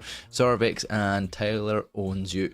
A squad that is definitely very consistent as well, just similar to Central EU. Can they continue to do that today in what is a semi-final knockout opportunity now against Mediterranean, who we've seen multiple times on broadcast yesterday? Zep doing some great work, but just not putting it across that finishing line, which they're a squad that can definitely do that. And Radius again with the Randy Orton pose, absolutely love it. Crash Living and Honcho as well. These two is probably the most entertaining games that I have seen all tournament, is between these two guys. Very evenly matched, 3 solid players versus 2 great players and 1 player that, you know, has his issues in Crash Living. But what really excites me about Crash Living is the improvements we've seen in his game throughout the course of the tournament. By the last time we had seen Mediterranean actually getting into these key positions to pick up goals, kind of being a little bit of that poacher, starting to get a good read of the game and a feel with his teammates. We've seen Mediterranean as a side grow a lot in this tournament. It is, in a way, kind of sickening that they haven't been able to take anything really from any side, because they've had multiple game 7s, they've had multiple opportunities, and sometimes have been the architects of their own downfall. But is this finally the time, the 3rd time playing England Alpha? Can they get something from the series? Can they just get the series itself? That is something we're going to be finding out very shortly, as game 1 is going to be getting underway. But this is going to be a great series. Oh, 100%. Mediterranean have been great. They have been taking games to the distance, if not for 6 games at least, finding a couple of wins in their series. And that being said, that is the reason why we've put predictions along the bottom. We both went the same way, I think, as well as for the predictions, haven't we? But you've given Mediterranean one more game than I have given. I've went for a 4-1 for the Alpha side. You've went for a 4-2 for Alpha side. So, I mean, so far so good, right? I'm 1 for 1. You're 1 and none. But we'll see. Listen. We'll see if you can. I think you've got a good chance with this one here. Mediterranean definitely find a couple of good games, and they have gone the distance, like we said, multiple times. So maybe that's a better chance. I just feel like England Alpha might just be a step too far for them. But we'll wait and see, because Mediterranean, if they've adapted and learnt a little bit yesterday, they've obviously got better and obviously can score goals. So that is what we need to look for. Honcho doing the work alongside his boy DDT Radius. If they can continue to do the players and skills that they have been doing, the passing plays that have worked for them, they just need to rely on the Crash Riven, doesn't make any mistakes in the back and that defense, and they're all good. Completely agree. It's the rhythm, right, for Mediterranean is the key. It's finding the rhythm as a 3, and then the top 2 in particular finding a rhythm as a duo, being able to pass between each other. Head Honcho, sort of an underrated player. DDT Radius, a real poacher, being able to score a lot of goals. And like, they have the components, it's just getting them to work. It's fitting all these puzzle pieces together enough seems to be the issue fundamentally for Mediterranean. Whereas this England Alpha side, we've seen them multiple times come back from disadvantageous positions. They have a lot of fight in them. They don't quit. So look, for Mediterranean, if they're to get anything from this series, they have to be consistent throughout, because England Alpha are going to give them a really hard job for like the whole 25 minutes of the series of gameplay. If it goes that far, they're not going to slow down. They're not going to let up. So will that consistency from England Alpha be the undoing of Mediterranean, or have the improvements in Mediterranean finally been enough to take this series? It's going to be a great one. We're getting underway. Yeah, well, they hope so, because they're both round-robin games. They both went to Game 7, right, against these two sides. 4-3, 4-3 both times, and England Alpha sniffing it away from them every single time. So Mediterranean, even a tiny little bit of improvement might make a difference. And unfortunately, Radius had an opening there and just whizzes past that ball. It could have been goal number 1 early doors, but now it's going to be Zorvix on the attack, and he hits the crossbar as well. We're just short, and that's a great save on the line. Wow. Radius keeps it out to keep it 0-0. Yeah, a couple of great opportunities early doors here for both sides. Yeah, incredibly back and forth to begin with between these two sides, and that's just a testament to the level of game that these two sides play. But another shot coming through. Tyler owns you off the crossbar and back out. I mean, DDT came so close to slamming that one home early on, and that would have been such a great first goal for Mediterranean. But somehow, 1 minute gone, a lot of back and forth, high pace of a game, no goals inside as of yet. Tyler owns you sending it back up front for England Alpha. It is being dealt with, but the pace of that ball is fast, and Zorvix unable to keep it controlled as he sends it up against the backboard. Another one going up off the backboard, but no one there from England Alpha to slam it home. Will that change though? It is being rotated out. Mediterranean are hanging on to the defense, but this game has started off at a frantic pace. Yeah, it's like a game of ping pong here. It's going back and forward at pace as well. Both teams having to make great saves here off the line. Radius is doing so, and he's going to head it to Crash Living, who heads it to the other side of the pitch. Head honcho goes to the sky, looks for the foot reset, gets it, but doesn't manage to flick it over the defender at the back. And it will be Alpha that tries to force her way out of their half. Zorvix from the back has to hit it up off this backboard. Isn't going off the sideboard's not going to be there for the player that he was looking to pass it to. But Head honcho, look at this opportunity. If this drops down, that could have been a chance, but Elite Striker's there to deal with the pressure again. And 2 minutes gone. 0-0, and a very back and forward. The pace just not letting up, is it? Both of these sides are really playing it quickly right now. Zorvix has gotten it through. Can he get the touchdown? He absolutely can. And sniffing out an opportunity, managing to take it. And I want to see here just on this replay, was that little touch at the end the undoing of Crash Living? I mean, he does struggle with those at the best at times. Actually, you know, going up, it was nearly got it, but just wasn't quite enough. A great goal in the end up just to sneak that one through. Could have been dealt with a little better, but I think that'd be a harsher one to judge Mediterranean on for conceding. Zorvix just managed to root out a good opportunity and just follow the ball perfectly. Yeah, very well followed. I think that difficulty there is when you get that boost and you get to speed, that little extra boost that puts you a little bit faster, gets you past the ball. I think that's what Crash Living did there. Just a little bit unfortunate in his prediction of that boost. And he got himself a little bit further past the ball than he would have wished. But either way, Mediterranean, they're still not out of this. Still got plenty of chances and opportunities to come their way. Still 2 minutes on that clock. And you've got Head honcho in control of the ball, but no boost to work with. So that's going to be just slowing the pace down, trying to keep the ball central so that any of his teammates can follow this up behind him. But nobody was able to. And Zorvix almost gets himself an opportunity, but Head honcho makes the save. Holding on here, Head honcho with full boost in the corner. Doesn't know that Elite Striker has none, so he's just making life really awkward. The Head honcho trying to get something from this one, just staying back on the defense and keeping guarded now, not wanting to concede another, because they know if they concede another that this game is going to be a little bit more trouble for them. They want to make sure they keep it at 1-0 so that they have the chance to pull it back at the very least in overtime, trying to sniff out a little bit of a counter-attacking opportunity. But England Alpha also themselves have been talking about this Mediterranean defense, but England Alpha have been incredibly disciplined on defense in this game themselves. You can just tell how fast the pace of the game it is as well, because every time you look at that boost in the corner, it is very minimal. Everybody's pretty much exhausted everything they've got. There's very few players that's sitting there at 100 boost for the majority of the screen time. As we say at Radius, is sitting there with 100 boost and just sitting doing nothing. But at that point in time, most of the time you see them, they're exhausting all of that boost to try and get to the ball as quickly as they can and get it away from their position, because so far, when you've got the boost and you have control of the ball, you've got a good opportunity to try and dictate the pace of that play. You're starving as many players as possible, but that's a chance, and Zorbix thankfully has boost and can deal with that one. So yeah, this is exactly what you need. He's got full boost and he's worked his way forward with the ball, with still 50% of that boost available to play with inside that danger zone, which is what you want to be able to have at your disposal. 30 seconds left. Mediterranean need to move now if they want to take this game to the first overtime on broadcast of the tournament.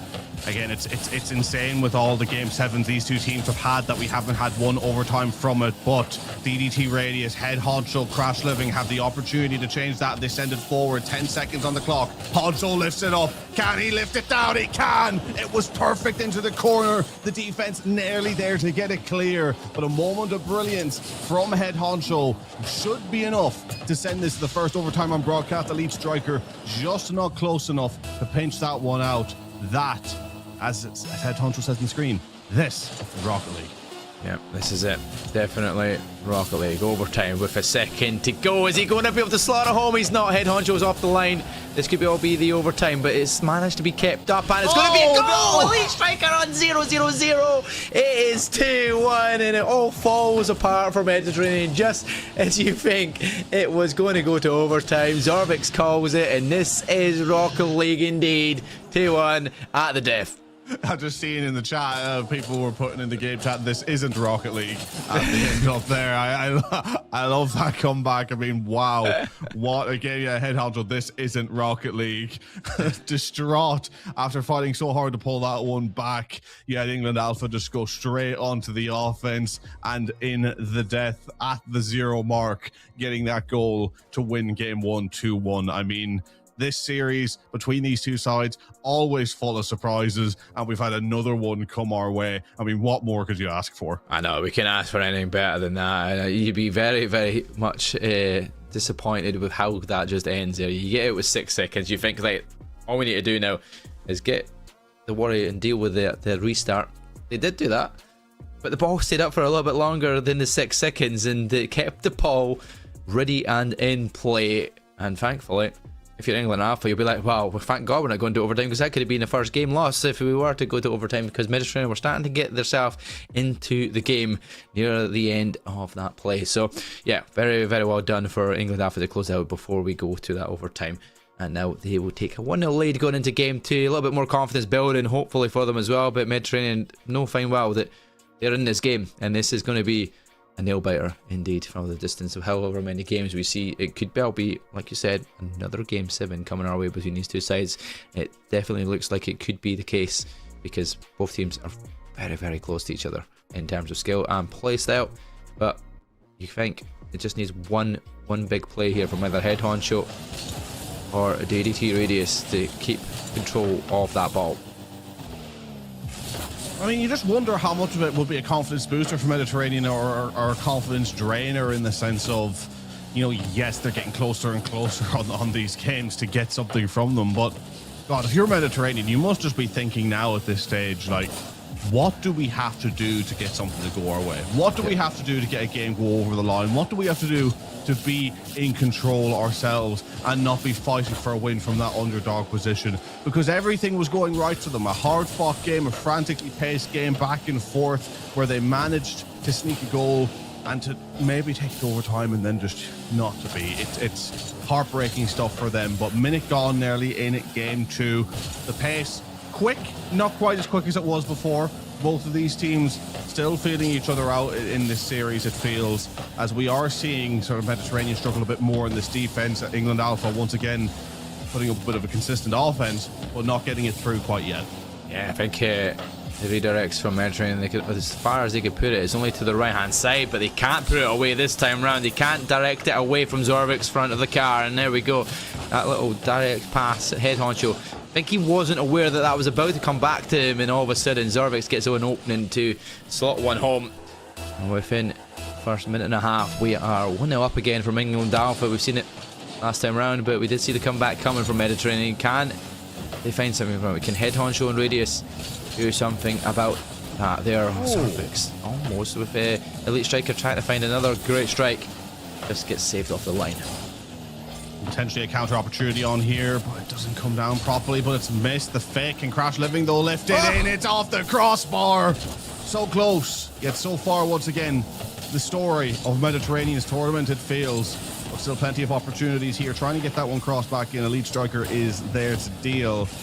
And again, we're just seeing the positions win out here from England Alpha. Not able to get it clear, but so far not in that much danger. And eventually getting a pretty good clearance through. Head Honcho's dealing with it well to get it forward. Back on the halfway line. Shot coming through. Perfectly placed from, you guessed it, DDT radius. If you hear a shot is perfectly placed, you could probably, you know, it's pretty clear that it's going to be DDT radius who is the one taking that shot, because I mean, how often have we said it where he just places them perfectly? Another one through to even up this game, and controlling the halfway line for Mediterranean finally pays off. Yep, that's normally what you're seeing as well, is the Head Honcho pass, the assist comes in and it's radius, it slots at home, but Head Honcho couldn't deal with the pressure of that. Zorvix manages to react quickly enough and realizes where that ball was going, reads it well and slots it to take the lead back again. Head Honcho was be like, where is everybody gone? Nobody rotated round in the defense to pick it up, and it is now Mediterranean once again trailing, unfortunately, just when they just got it back to a level game. I mean, it's just unfortunate that's just Rocket League as it is. You just can't predict anything's going to go differently, and all of a sudden, straight off a restart, Elite Striker has capitalised on an error once again. Crash Living doesn't know what to do with himself here. Head Honcho goes for it, and Radiance is already caught too late to realise something is coming his way. England Alpha now with a 2-goal cushion is exactly what you want to be at this position when Mediterranean can score goals.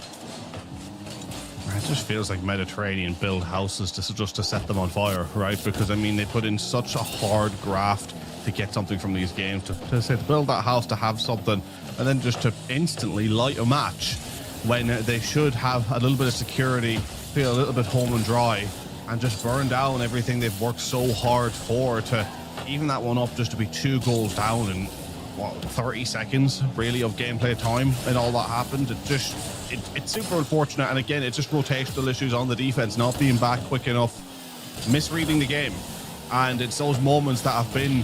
It's funny, it's the consistent thing across the board for Mediterranean has been their inconsistencies, and how that has been their own doing. Yeah, and I feel like the one player they got to shut down as well if they wanted to make things easier for them and make life a little bit better for them, is taking out Zorvix and stopping him playing his game, because he's making saves, he's making goals, he's making every opportunity coming for England Alpha. It's like when you normally see Head Honcho making the assists, but Zorvix seems to be everywhere on this map. He is touching every single bit of ball and doing so much work around the pitch that it very much deals with a difficult situation. And as I say, Zorvix does get taken out of the game for a few seconds from the demo, but at the same time the ball's in their half, so that's not going to be helpful, as all of a sudden it is Tyler Onju who gets his first, and now we have a free goal lead. A great pass to Elite Striker. Head Honcho, Crash Living both commit and both miss. Don't have an opportunity to deal with that one.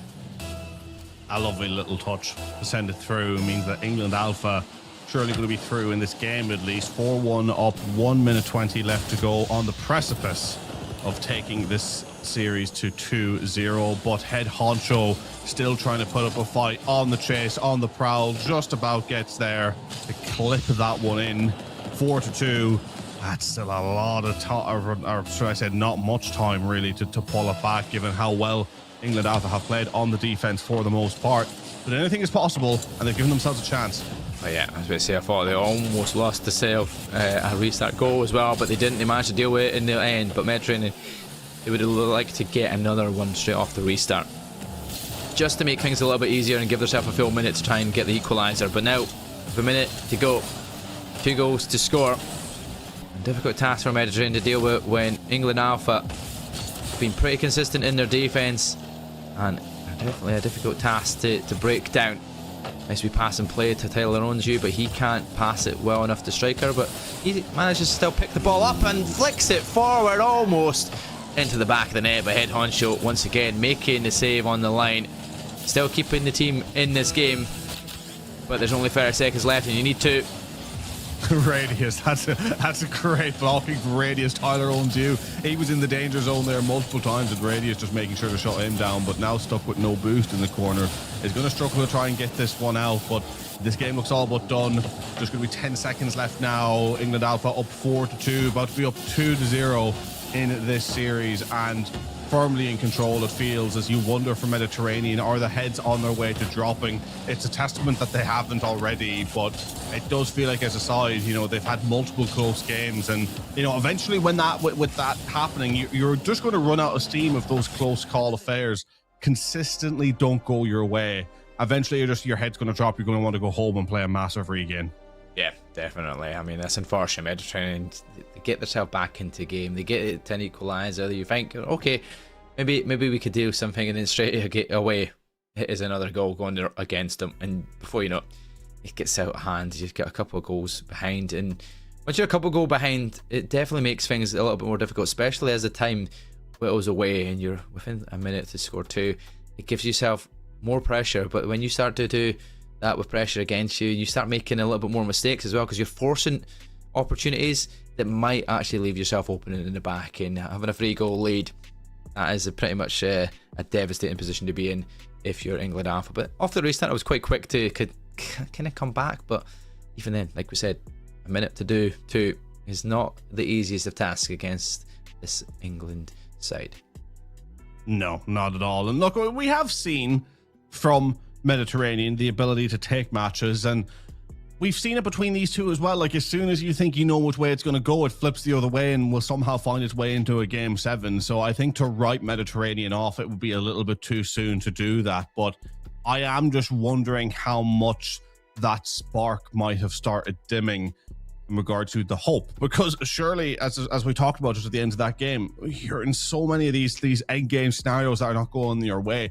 You're going to lose a bit of that hope, or you're going to have it in the back of your head like, look, every game is such a dogfight. Even if we win this in game 7, we just have to go up against Central Europe, and we just really feel like we're not going to have an opportunity there. So like, it can't, you just start doing the math in your head, I think, unfortunately, of how many games you've played, how many winning positions you could have potentially been in versus where you are now. I mean, there's so many games Mediterranean could have won to where they could have found themselves in second place, in first place, having a far easier run to the grand finals. But they're fighting back from losing positions. They've done an amazing job of doing that. You just wonder how much of that is left in the gas tank here in the back half of the weekend. Again, a lot to play for, but the mental strength of Mediterranean now definitely being tested. Yeah, it is definitely being tested. You'll be really upset with how overall most of these games have gone, because you've been in every single game and every opportunity and every single series, and yeah, you look at the stats and you look at the kind of games won and lost, like, which is the most important part. No matter how close the games become, it makes a difference. But at least Striker already is opening the scoring within the first 20 seconds, and Mediterranean, you're going to be like, oh, no, we can't afford to have this happen early doors, because England Alpha can score more than just one in every single game, and it's going to be a difficult task. Yeah, you're just going to be like downright disappointed in seeing the overall scores, because yeah, 4 frees are 4 frees, and it is a best of 7. It went on the distance by the end of the SNL, and when you look at the wins and loss ratio, that looks even worse. It makes it worse than what it actually was, which is unfortunate for you, because it kind of upsets you a little bit more overall. Yeah, and it was just, in the end, it was a poor clearance by DDT that was punished by England Alpha, and that's one thing where we got to praise them for. They punish you for your mistakes, as they nearly make it a second. And I mean, we've been talking a lot about, you know, Mediterranean. I've been a little bit kind of doom and gloom about their chances, but I mean, to flip the script a little bit, I mean, for England Alpha, what a performance this has been from them. A team that very much feels on the precipice of something here, a team that probably feels more than any that they could have the beatings of Mediterranean in the end up. And again, trying to make a little bit of a statement here. I feel, again, you saw that interview with Doodle. They would rather play against Mediterranean. England Alpha want to make sure that that doesn't happen. They want that matchup. They're the ones smelling blood, and I think they're the ones currently, with the form that they're playing in, have the best opportunity to get the job done. But not going to be the case if they let Crash Living get through and score more goals like that. Second goal over the series for Crash Living here.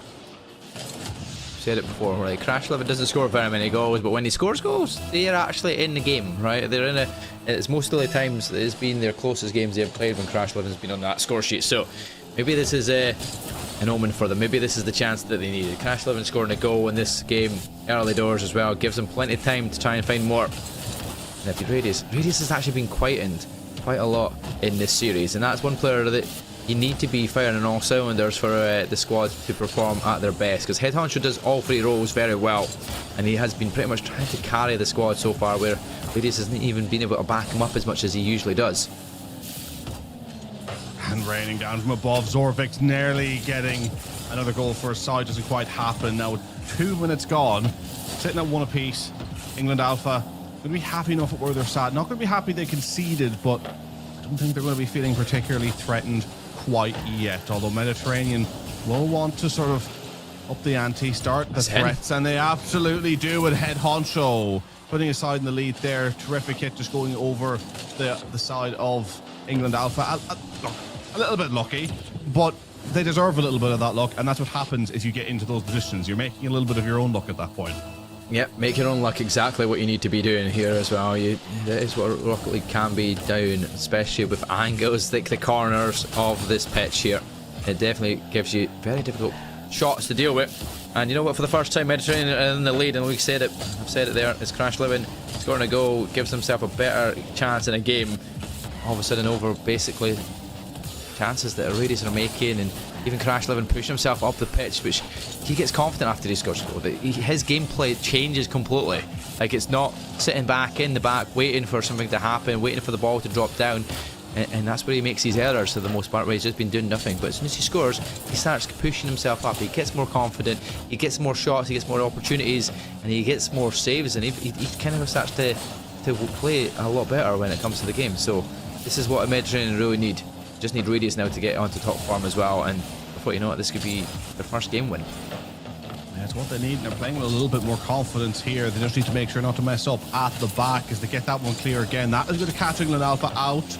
Are they going to be there? And that's not the shot you want to be taking in such a key moment. Granted, we didn't get the front angle on it, maybe a little harder than I'm giving credit for, but surely you want to be sending that one into a corner, or at least try and stretch that last defender back. But now England Alpha on the offense once again. A good clearance coming through, but lead striker on the halfway line, centered, ready to send that one back in, continuing to be there on the block as well. Zorvik's going for it, just missing.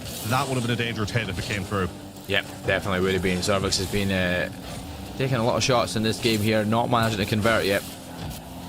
He was just missing out on that one there, didn't even get the chance to pull the shot off. If he did though, I felt like that was very much goal bound, because the angle he was at was looking likely to be heading in the top corner. Head Honcho once again, like I said, making plenty of saves, keeping his side in front here. Now with the aerial, looking for the opportunity for the chance, but the flip reset won't come, and there will be Zorvik's up there to compete with him. He is definitely a player that can compete at a similar standard as Head Honcho does in the air, and he has managed to stop Mediterranean taking a 2-goal lead. They're going to need it in 30 seconds. Zorvik's is going to slot it home. 30 seconds remaining, and England Alpha are back in this game. Yeah, great goal, making it awkward in the corner, and not a great clearance from Crash Living, but again a bit of an unfortunate one. You had the follow through, which is exactly what you need to be doing. Be in the right position to squeeze that one into the bottom corner. And now once again, potentially poised for our first overtime. We were as close as you could be. Will we get there this time around, or do one of these sides have something to say in this last 20 seconds? Mediterranean taking it up, DDT, Radius squeezing it in the bottom corner. And that was a brilliant move, looking for so long like he was going to drag that back to the other side of the goal, and last minute just squeezing it in the right. Boom, lovely goal, lovely finish, brilliant composure, and now in the lead, poised to take their first match of the series. They have to hold on for another 17 seconds. Yeah, this time once again in the lead before the timer ticks down to the last 10 seconds. Now all we need to do is hold on in his defense, but Elite Strikers push itself up at centre. It's quite nice, but Zorvik's can't get to it quickly enough. Head Honcho once again making the inevitable clearance that needed to be there. Radius making a save on the line, and it will drop down. Mediterranean are on the board. What they needed. Holy moly though, that was close again. Again, we seen England Alpha get forward, get into a danger position, and it was dealt with. But I tell you what, I feel like it's a slightly different positioning from England Alpha, slightly different touches, and we would have seen Mediterranean in huge trouble once again. But they managed to hang on. They get the job done. They get a match on the board, and that's what they needed at this stage, right? It doesn't have to be perfect. If you're going to have this sort of perfect game where you rescue victory from the jaws of defeat, you look like by far the better team, you pull out some amazing moments, save that for a game 7, or at least save it for the match point, right? Because so often we've seen this Mediterranean side, they've done such a good job of pulling themselves back in, trying to find those bits of momentum, that they've burnt themselves out by game 7 and made silly mistakes. But DDT Radius coming through there with the vital goal, which has given Mediterranean now an opportunity in this series to where it looked like that opportunity was very quickly fading. But they have a chance. They just need to follow it up now with another win to even up the series. Yeah, exactly that. See if they can go back-to-back wins here. Mediterranean was definitely, they were just chilled after that win. They weren't over excited there about getting that win. They're just keeping themselves locked in, ready to go. You've seen the face from the side of Elite Striker there. He was over the minute he got the equaliser, but it didn't last long, and Mediterranean managed to take the lead once again and get the win from the end. But straight off the kickoff and from the restart, we've took 8 seconds, and Zorvix is already putting one in the back of the net just to solidify their dominance so far, that they have been very early doors scoring goals quickly. They have done it once again, and once again Mediterranean are going to start on that back foot. Well, England Alpha making a statement, as they often do, and scoring that goal really early on, putting Mediterranean instantly on that back foot, means they've got a very hard fight against them in this match, because England Alpha have woken up here. They were not happy that they lost that last game, and they are looking to get the job done now, sending that flying down forwards. Mediterranean not on target, trying to put themselves in the danger zone. Just need to make sure they're back, and that's a great pass back, and one that actually might thread the lines here as DDT sends it up, but not enough power. Zorvix there to deal. And back into the danger zone, but Crash Living is there, and actually a good pass to Head Honcho, who misses it there. And I tell you what, that was a good move waiting to happen.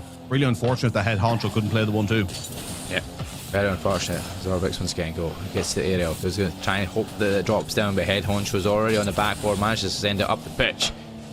Crash Living follows it up. That's going to go backboard straight towards Head Honcho. Back and forward passes come out between the two.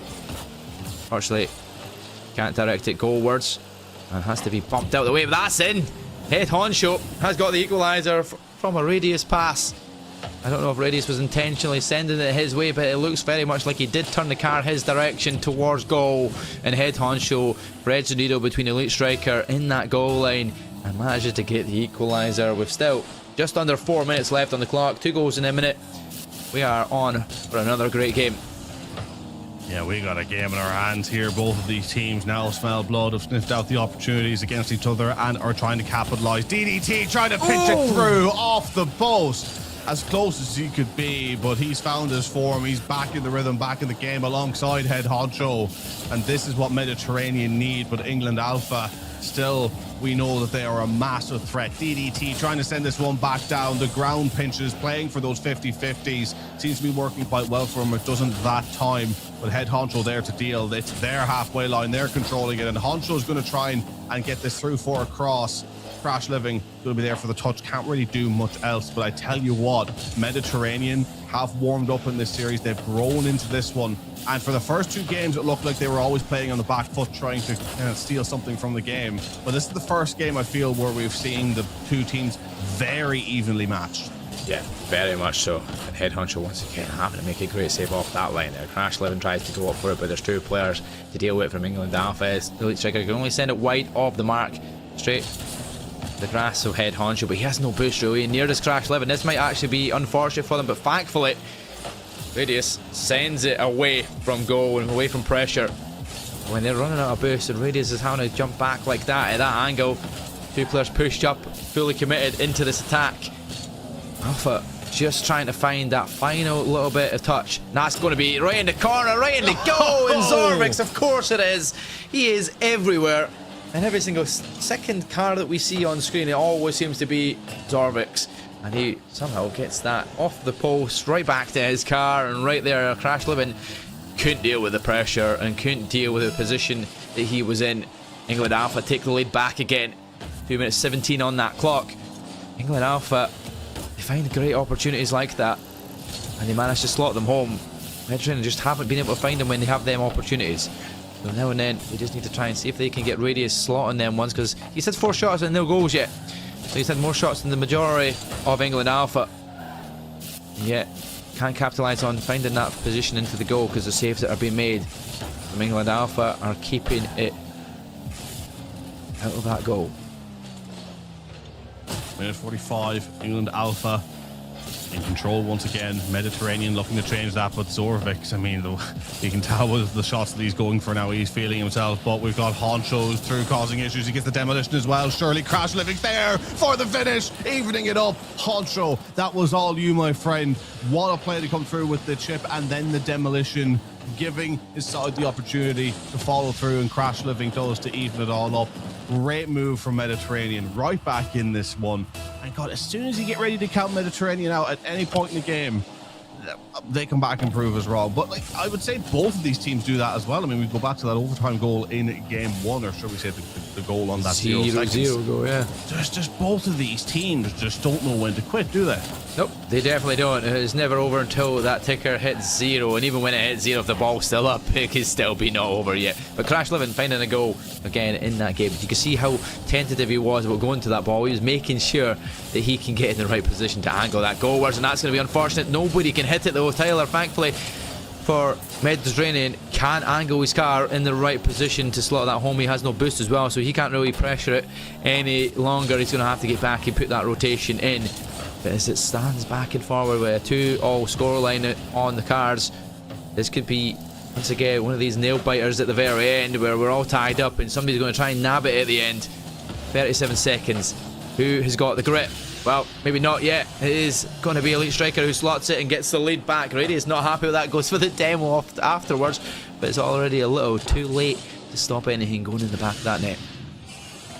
Another heartbreak for Mediterranean. They can see it again, and once again having either evened it up or taken the lead, it's relatively quickly taken from them. They never really get the chance to revel in any of the hard work that's paid off.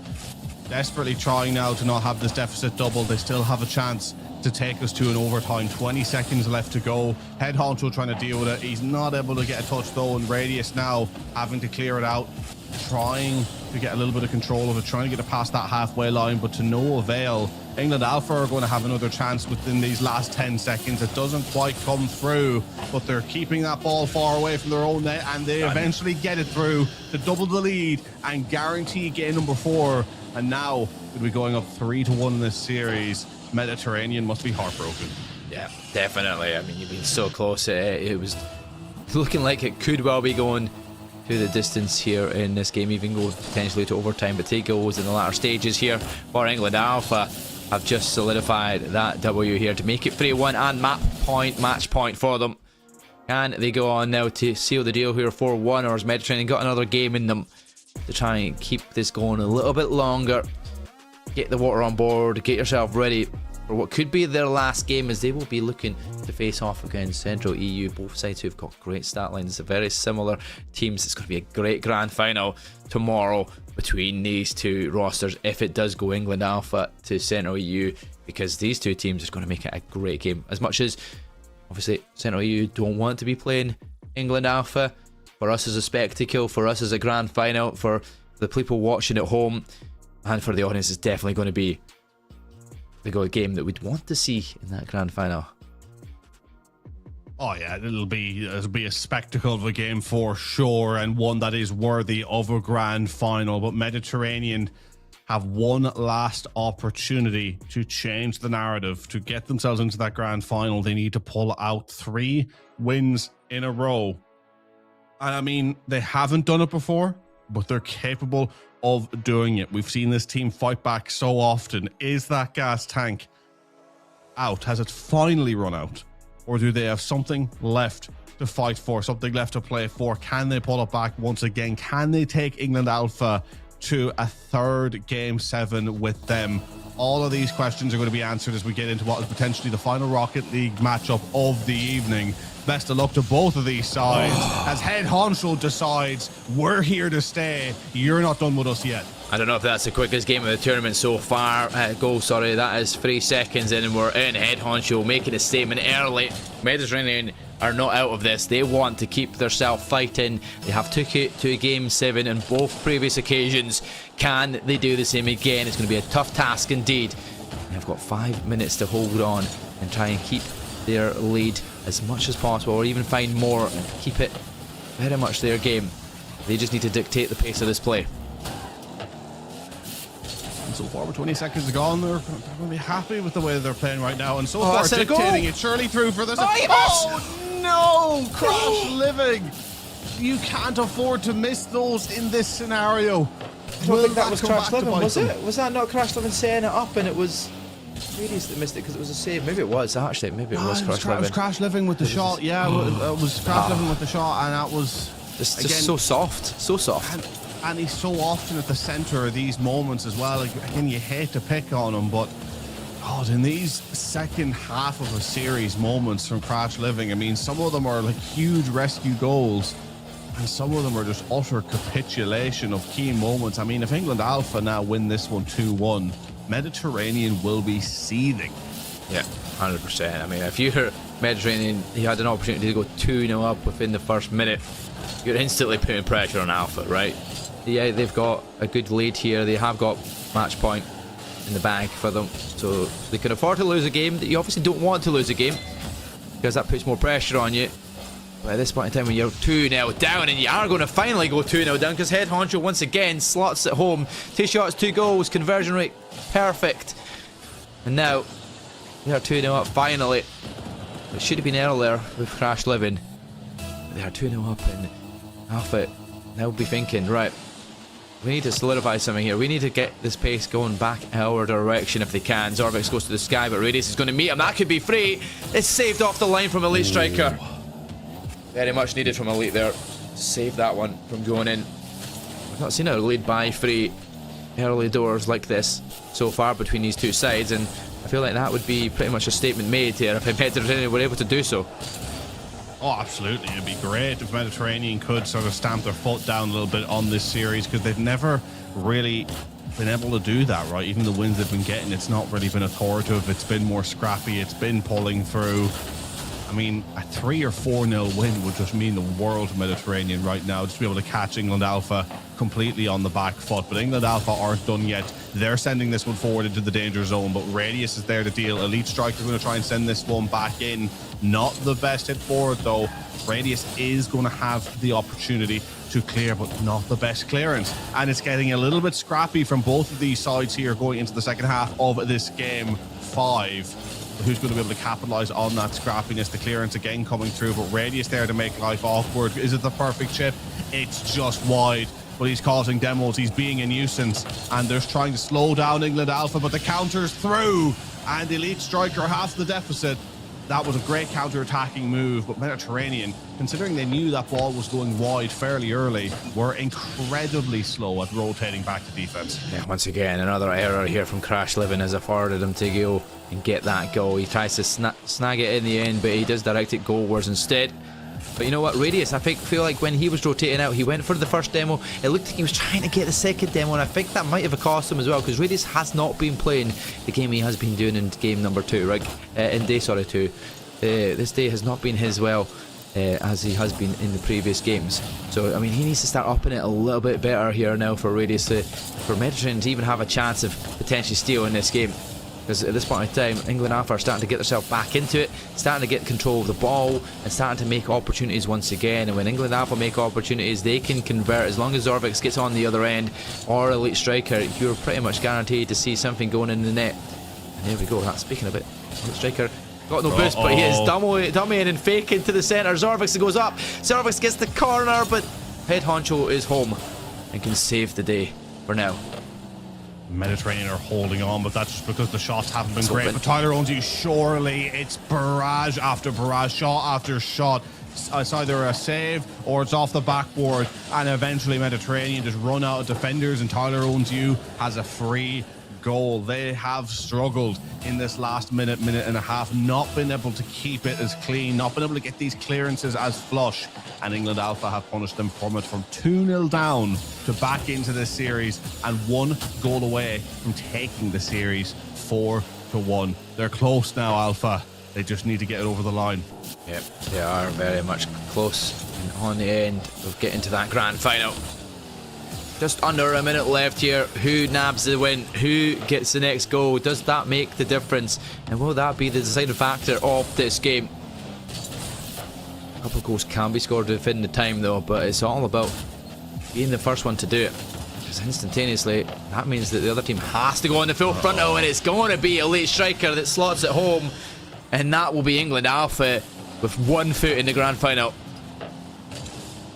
It feels like 1 foot and the 4 other toes from the other foot, really. That's how close it is. I mean, England Alpha coming back, and we massive credit to them. They've really locked in the last couple of minutes, but Mediterranean have just really struggled to have anything on these clearances. They have crumbled under the pressure here, I think it's fair to say. As Zorvix, he puts that last toe in of the second foot. It's 2 feet in the grand final. They're just about there, and this Mediterranean virtually get a kick-off goal from here, and then maybe there's a chance of an overtime. But Mediterranean, I did wonder how much was left in the gas tank, and it looks like with 2 minutes left to go in this map, that the gas tank had emptied, and now they're suffering the consequences. Yep, they could have been 3-0 up, but now this would have been all tied up if it was the case. Ed Honcho gets 1 back with 24 seconds remaining. There is still a possibility here for Mediterranean. They're going to need something quick, and they're going to need a great kickoff once again, as that was. But can they keep that pressure on England Alpha? Can they find that next shot and that next opportunity? With 22 seconds remaining, Zorvix goes to the sky. Head Honcho is going to be there to defend it off that backboard. Sends it wide, but only as far as his teammate in the back. That's going into the tough corner, but look at this opening net. Is he going to be able to get it past? Radius with a spiral. Opportunity is ticking down. 10 more seconds remain. And are they going to be the slot at home? No. The clearance is there. 1 more second. It's crash level. It's going to land, and it's going to be game over. That is it done. Unfortunate once again for Mediterranean. They were 2-0 up. Almost 3-0 up at one point. It could have been, and it should have been. But it was not to be for Mediterranean. Can't get it past that edge. They just couldn't find the next level that they were looking for all weekend. And the squad of Radius, Ed Honcho, have done the job. They've done what they need to do, and they are heading to that grand final as England Alpha, solidifying their victory there. The late striker was doing fantastic work around that pitch there, making sure that him and Tyler Onju does the work. Zorvix, I mean, he's got to be the biggest MVP so far of this series. He's been involved in everything, everywhere. Goals left, right and centre, great assists. He is a man of many talents. Well, absolutely is. And look, massive congratulations to England Alpha. Thoroughly deserved the victory in the end up. Commiserations once again to this Mediterranean side, who I just think had put up enough of a fight over the course of this weekend. Been involved in so many terrific games, been so close so often, but it just wasn't to be for them, was it? And I mean, what more can you say about what they can improve, right? I mean, defensively, they were relatively solid. When they were able to get forward, they looked quite strong going forward, with Honcho and Radius especially. I think it is just that transition that's the struggle for them, right? When they're under the cot, when they're being pinned back constantly, when the opposition has control of the halfway line, they struggle to transition from that defensive to offensive strategy. They're good at both, but getting between both is the issue. How often did we see a strong offense all of a sudden have a chip go over them, and then that's a key goal in a game 7? How often did we see a key defense not be able to transition to an offense? And if you're relying just purely on defense, you're eventually going to lose. They're eventually going to start scoring against you. Like, it's only a matter of time. Yeah. If they can work on that transition, Mediterranean, if they're staying as a 3, if they're continuing to play it together, if they can work on that transition, you know, get Crash more into the game, which they absolutely did throughout the course of the tournament, and start picking up a better transitions from A to B, I think they will be a really, really strong team. Because again, as I've said multiple times today and multiple times over the weekend, Mediterranean feel like a puzzle that just needs to be completed. The pieces are there. It feels like it just needs something to click together to be a really dangerous squad. Yeah, maybe, I don't know if it's Crash living up in his game a little bit. Maybe he needs to be replaced, sadly. Maybe there needs to be like an extra level player that needs to kind of support Radius and Head Honcho, because them two combining have been stellar. They've found so many opportunities, so many assists between each other and goals. Radius was actually snuffed out a lot in this series. I feel like he wasn't the same man as he was yesterday. He wasn't getting the same opportunities, scoring the same goals as he was yesterday. Whether that was down to a little bit better side that he was up against this time round, and maybe this England Alpha side just upped their game ever so slightly than they had in the previous games against this Mediterranean side. But you know what? It has been a fantastic one indeed. We're going to head to an interview. We're going to see Zorbix. He's been the MVP, I'd say, of that series. So let's see what he has to say about making his way to that grand final. Stop. Restart. Good afternoon, sports fans. It's Brother Neighborhood Paul here, and I'm joined by Zordan of Team Alpha, of England Alpha, I should say. So, wow. All right, got a 4-1 on that one. Not quite a sweep. You guys decided to let him, a gentleman's sweep, I think is what one of your teammates called it. If you want to call it that, sure. If you want to call it that. So what was your favorite part of that last match? I The think last series? I think it was definitely that last game. We were moving fast. We were working together perfect, and me and Elite had a perfect setup and a double tap. It was really fun. Yeah, because you guys started that match off down 2, if I remember correctly, Yeah. and then you guys managed to climb back. So with that in mind, what does your team need to work on heading into the championships? We just need to make sure we keep our pace. If we keep our pace, I don't think there's anybody we can't beat.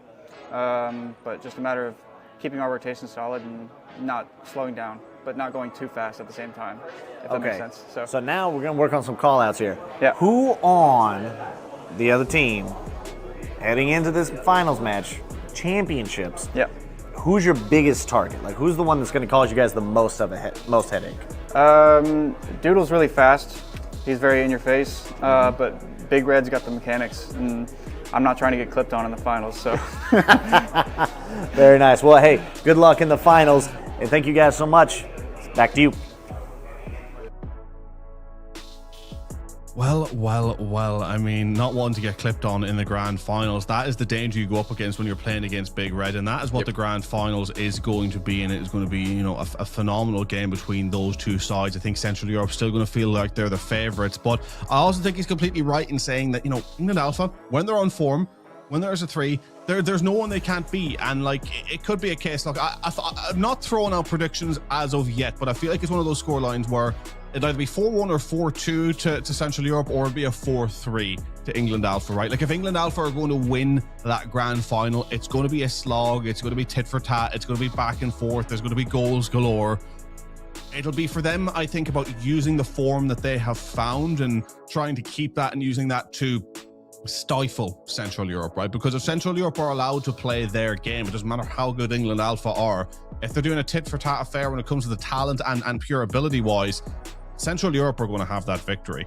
So England Alpha, they're going to have to play a little bit of dirty Rocket League, going to have to find a way to change the game there if they want to have a chance of taking that grand final. But I got to say, with them getting to the grand final, it does feel like there's a chance. If Mediterranean had done this, I would be, I think, saying it's Central Europe's all day long. But there's a great chance for both of these teams now in the grands. Yeah, I mean, England Alpha have beaten them, right? They beat them in a 4-3. Like you said, they've done this before. They've been there at the start of the day. It would have been on Monday, on the Friday. Been a couple of days of Rocket League and a lot more games being played in that round robin, and they've won one each. I mean, so going into this grand final, it's the best grand final to set us up for. It could be anybody's game indeed. Central EU, I feel like they do have the upper hand in terms of their mechanics and their ability. Just has the edge, but like we said, if they were able to shut down Big Red and not get clipped on and not allow him to do all that work that he does in the air and all the aerial ability that he has, there is a chance there, definitely, for England Alpha. I am looking forward to watching it when it does come around tomorrow. You'll get the pleasure of seeing it again, Zep. But yeah, it is going to be an absolute slugger of a game, and it's going to be a great grand final for our Rocket League. But that being said, that is the Rocket League concluded until tomorrow. We are heading to Call of Duty next up, where we are going to get the semi-finals for both of those games. We'll be back after a short break. Will we set ourselves up for Call of Duty action? Who's making it to the grand finals? We'll find out after this break.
Ladies and gentlemen, welcome back to the USAFE Esports Championship. Here it is playoff day on the Sunday, and we are going into the Call of Duty side of things for the semi-finals. I mean, look, it's been great here so far. We've seen some really entertaining Rocket League games. The breaks have been short and sweet, not leaving you guys hanging about for too long, as we are eager to power through with the action, keep the crack 90, keep it at 100% the whole way through, and to bring even 110%, shall we say, to just add that little 10% on. It's myself, Zep Cass, Mark of Gay here with me. Moving on to our bread and butter, personally, the Call of Duty action. We are going in to the first semi-final of the evening. Mark, how are you feeling about it? I'm ready for the Call of Duty action indeed. It's going to be a great couple of games here, semi-finals. But yeah, I mean, we're very much one-sided. We've both went for predictions that are very similar as well, so I can understand why going into this thing. But let's have a nosy. We're going to have a look at the Central Europe Alpha roster, who is the seed 1 coming into this because of their stats and how well they have performed. Isaac, CoD, Darth, Siren and Gage. I've yet to see this team performing yet or play on broadcast. Zep, talk us through what you're going to see or what you're likely to expect from this roster. Well, they're kind of the antithesis of what we've seen from other rosters throughout Call of Duty over the course of the weekend, right? We've seen, again, with the other rosters, I've been consistently talking about sort of a 2-2 split. You have 2 players that kind of overperform, 2 players that underperform, and it's kind of where they end up falling is how the result ends up happening. But the difference is that Central Europe Alpha, yes, they have players that slay. I mean, Isaac, CoD, huge slayer, along with Darth and Gage. Siren is an immaculate OBJ player. I mean, that's something that we talked about, myself and Infinity, on day 1 when we got the chance to cover Europe Alpha, is the ability for Central Europe Alpha to sort of recognize the strengths and qualities of each other and allow people to fall into different roles off the back of that. Siren constantly, whether it's overloads, whether it's 2 minutes in hill, whatever it may be, Siren knows the role that she plays immaculately well and does it brilliantly. Meanwhile, going over to the England Bravo side, look, I am going to be as nice as I can because, as I said, they seem like great guys. I love the energy and the vibes that they're bringing, but they are a team that feels a little bit out of place in the whole thing. The KD stats show that. I mean, they have their moments in Search and Destroy, but on the overall, they've been struggling with the pace and standard set across Call of Duty this weekend. Yeah, well, saying that they have won a total of 4 maps, England Bravo. A very difficult thing to come and win at a series and go to that grand finals. You're in a deficit of that. You're minus 13 in terms of map difference. A difficult task that they're going to be facing up against with a Central EU side who have yet to drop a map. That is saying things indeed. That is an absolute stellar performance. And speaking of maps, let's see which maps we will be seeing in this series. We are going to be looking at the beautiful map that is Den to start us off here on our hard point. We'll be heading to Search and Destroy Hacienda, then a Den Overload, and I feel like we're only going to go as far as that, if we're honest, based off the previous games. Like we said, no maps lost yet for Central EU Alpha, but this is semi-finals. Opportunities are still there, so if we do go further, it will be a Saki hardpoint and a Den Search and Destroy to close us out if we get the distance Zep. We've both went prediction wise, we've both went the same. We don't think it's going past 3. No, absolutely not. And again, Den coming up quite a bit as well. And I feel like for that Central Europe side, they are going to enjoy playing on a Den as well. It's a map that does reward that slaying, those transitional kills. It's a little bit of jack of all trades type of map, and I feel like that's just going to suit Central Europe Alpha, who feel the most well-rounded team. And then when it comes to the search and destroy, then you're going on to a Hacienda, where because teams aren't going to be quite as well versed on it in Black Ops 7 yet, because of being a newer map, that is just going to favor the team who has that slaying ability, who's able to feel confident in going up to areas and just taking control of them and just having all the angles covered. That's suiting Europe Alpha as well here. So look, on the overall, I would love to see this go further. Well, I say love to see it go further. I don't like Sake hardpoint, so I'm actually kind of okay if it doesn't go that far. But in terms of, like I say, the neutral perspective, loving to see map 5s, loving to see the drama, I would love to be able to pave some sort of pathway for it to go there. But I really don't see it happening unless there's an upset in the search and destroy. We've both agreed 3-0 for Europe Alpha. Yeah, very much so. I mean, I can't see them at this stage losing a map at this one in the semi-finals. Grand finals, granted, that could be one where Central EU Alpha might well lose a map, but two rosters ready. They're getting themselves warmed up. They're getting themselves ready and prepped, locked into that situation where they're looking forward to that Den hard point, looking for the respawn, which is always great to start off on the respawn. This is what I like about the best of fives, is it's fast-paced gameplay that you have to keep back and forward. You're constantly respawning, you're constantly getting into action, into gunfights, warming you up at early doors, and obviously you've got plenty of time to work with in a hard point, unless of course you start running things and become the dominant side and just start pulling away from your opposition before you know it, the map is over in a matter of 7 minutes to 8 minutes potentially. If you're quick enough and you're good enough and you're strong enough, we'll wait and see if that's going to be the case going into this Den hard point. But we both, like we said, back Central EU Alpha to do the job here in free, and we will be loading us now in to that Den hard point. Let's see what Isaac CoD can get on this score sheet. The slayer of the side, can he continue to slay out through the day?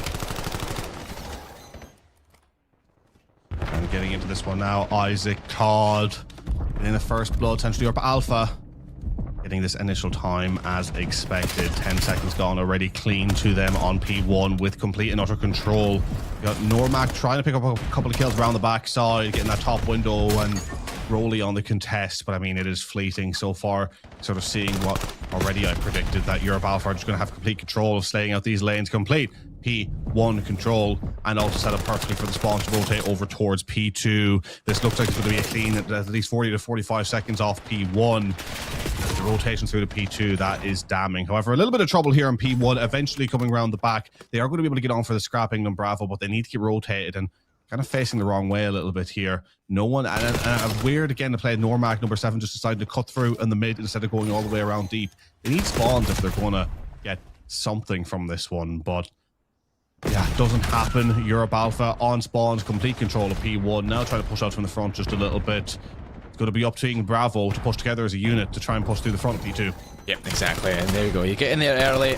England Bravo need to try and find a good few spells of kills, but Isaac CoD goes and finds Free. He shuts you down, makes that another, but Officer Rolly will shut them down, thankfully stopping him in his tracks. Isaac CoD though is the man to watch for sure. He's already 5 and 3. Gage is doing a great job though as well, and he finds 2 big kills there in the back. That's 4 dead. That's going to be 20 seconds of scrap time, and look where they're spawning. England Bravo having to come all the way through mid. They've got a long trek of doing it, and they probably will give up pushing for that time. They'll look towards P3 because that is where they can set up at least ready for the cut-offs. If they can at least get some early time. The way they spawn Gribby and Co, and he's going to be Greg that's there, going to try and get the sneak play from players coming from that rotation of P2. And so far, KD disparity already beginning to show now. 75 to 18. We have Gagey 9 and 2, Isaac 7 and 4.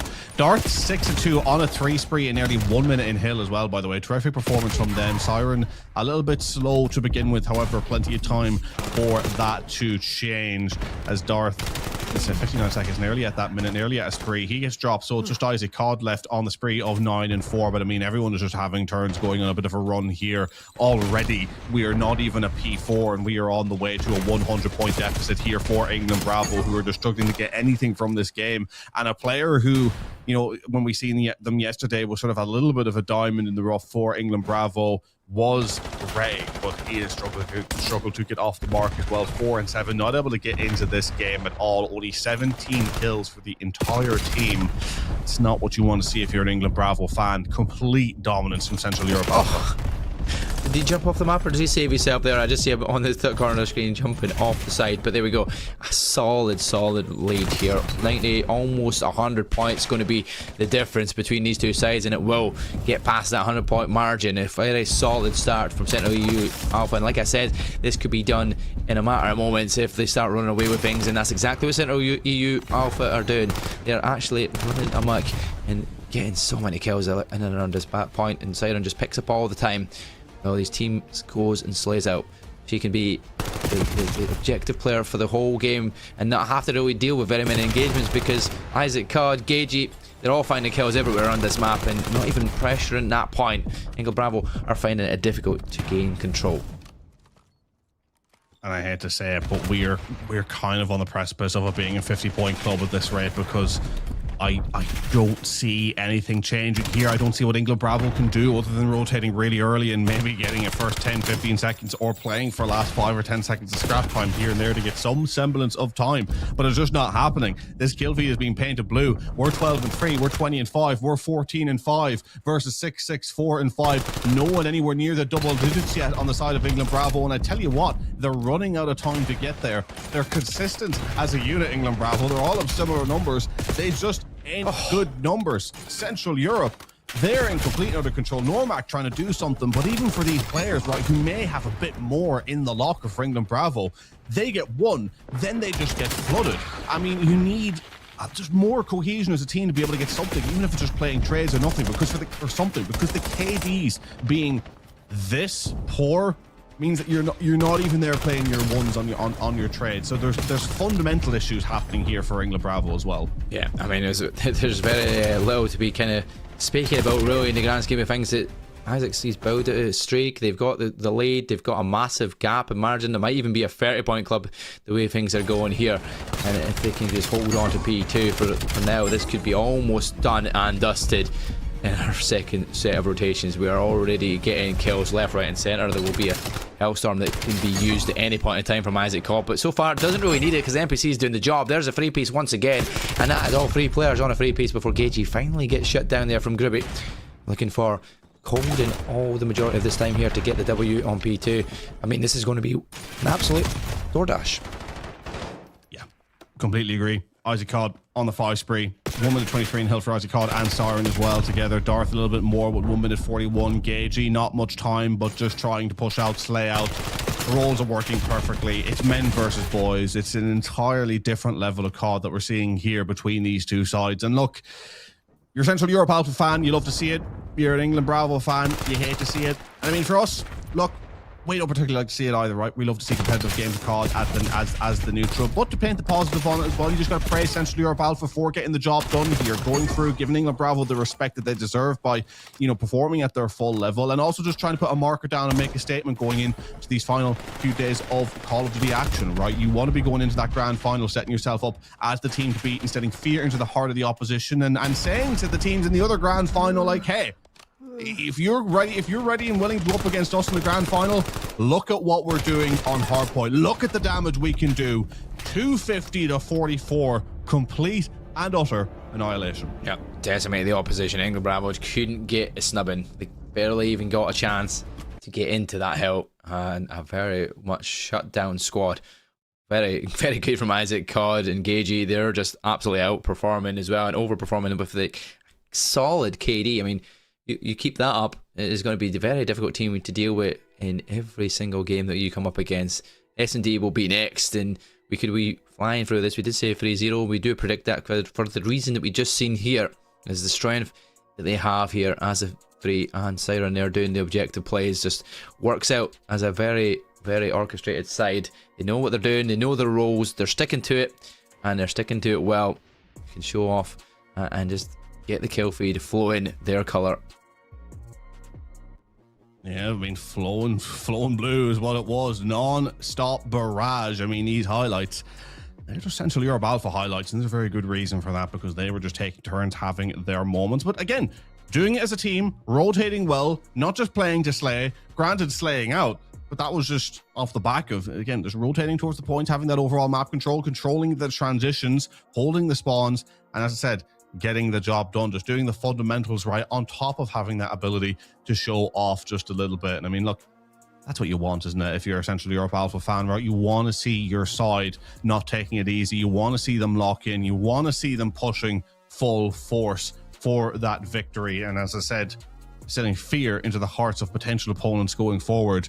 What better way to do that than the way that they just played in that map 1? And I mean, look, we called it being a 3-0. I think it's probably going to be one of the easiest games to call of the whole day. I do wonder with the search and destroy. I hope we don't see a 6-0, because off the back of that performance on that map 1, it feels like a 6-0 is on its way. Yeah, it could well be, but I mean, this, if any opportunity is going to come, a respawn's definitely not going to be favouring your position here if you're England Bravo. This is the one chance where you have an opportunity to steal something from it. You're looking at the overall stats here, you can see a difference there. KG 30-9, that is just phenomenal playing. Sign this man up. Like, if he's not in a challenger squad, he needs to be in one alongside some of his teammates there, Isaac CoD as well, who I'm sure probably are involved somewhere or the other. But non-traded kills are 25. Yeah, a massive difference between our top players on both sides. Greg just couldn't get to positive, could barely get into the same interactions as KG did. But 39 interactions against a total of 20 odd, almost 30, but most of them being deaths, you know. Unfortunate, but we're going to have to end the Search and Destroy, a very favoured map for a lot of teams when it gets brought into the competitive side of things. But like I said, this is the one map and the one opportunity that you have if you're Bravo side, because at this point in time, respawns are definitely out of the question to get a win from. So if you can do it in Search and Destroy, you can maybe get something from this, because it's all down to one life that matters. Play your roles, play your positioning, and hopefully can snail something away here from the Central EU side.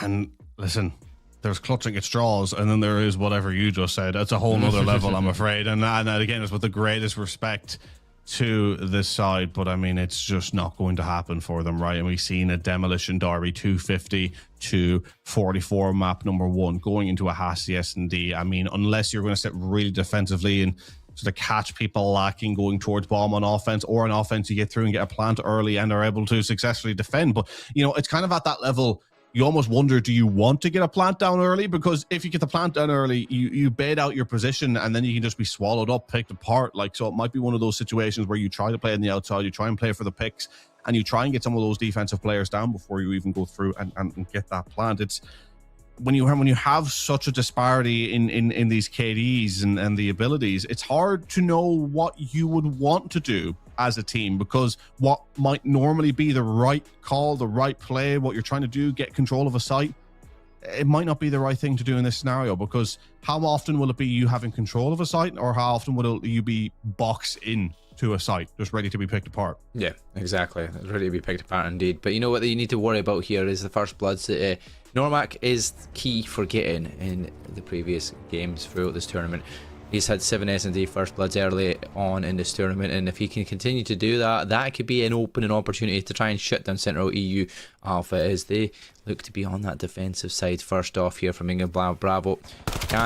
They open up with that first couple of kills here, but they have managed to throw a shoulder, and Gagey's going to start going on the hunt alongside Isaac. There's going to be the chance to find the first blood. It's going to be Gagey followed by Dar finding the second, and all of a sudden it's a 4v2 on the attack.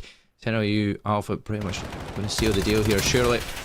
Miss Gribby can deal with one and does. Finds Siren. Now Darth goes on the hunt to try and get the trade and does. It's going to be Gagey that jumps up from it, and all down to Greg alone.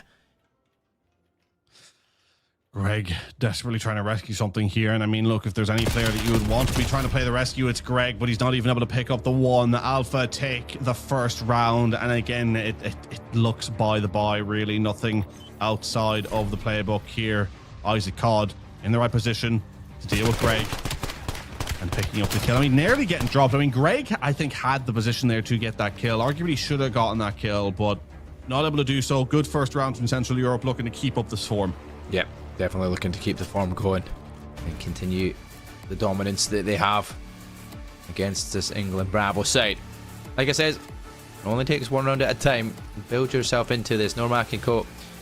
Sure, England Bravo can maybe steal a couple of rounds here. Can't see it being a 6-0. I don't want it to be a 6-0 because, like we said, competitive CoD is what we are here to watch, and we want to see both teams doing things. But Darf has found the first. Darf finds a second. Darf, his team needed. Unfortunately, that was going to be his third potentially, but he technically gets all of the team there. I'd say that is a 4-piece, but it's not a 4-piece. He gets the 3 in the end. Darf, he is he is shutting him down here from the dark side. Oh, it just can't happen like that. It just can't happen like that. That trade needs to come in after the first, and even if they lose it, like, at least that first trade has to happen. But there's so much of a tentativeness in the push from England Bravo there as well, and that is rough. That was a tough watch of a round. I feel like it's not going to be the last one. We make our way into round 3 here. Darth 4-0, Gagey 2-0, Isaac CoD 1 on the board as well. And for England Bravo, it's Gribby, the only player who has a kill on the board. And you wonder how many donuts will we see here. Hopefully none from England Bravo, but so far, not so good. Yep, Greg shut down early once again from Gagey, pushing through into the opening, into the balcony side, and that's it.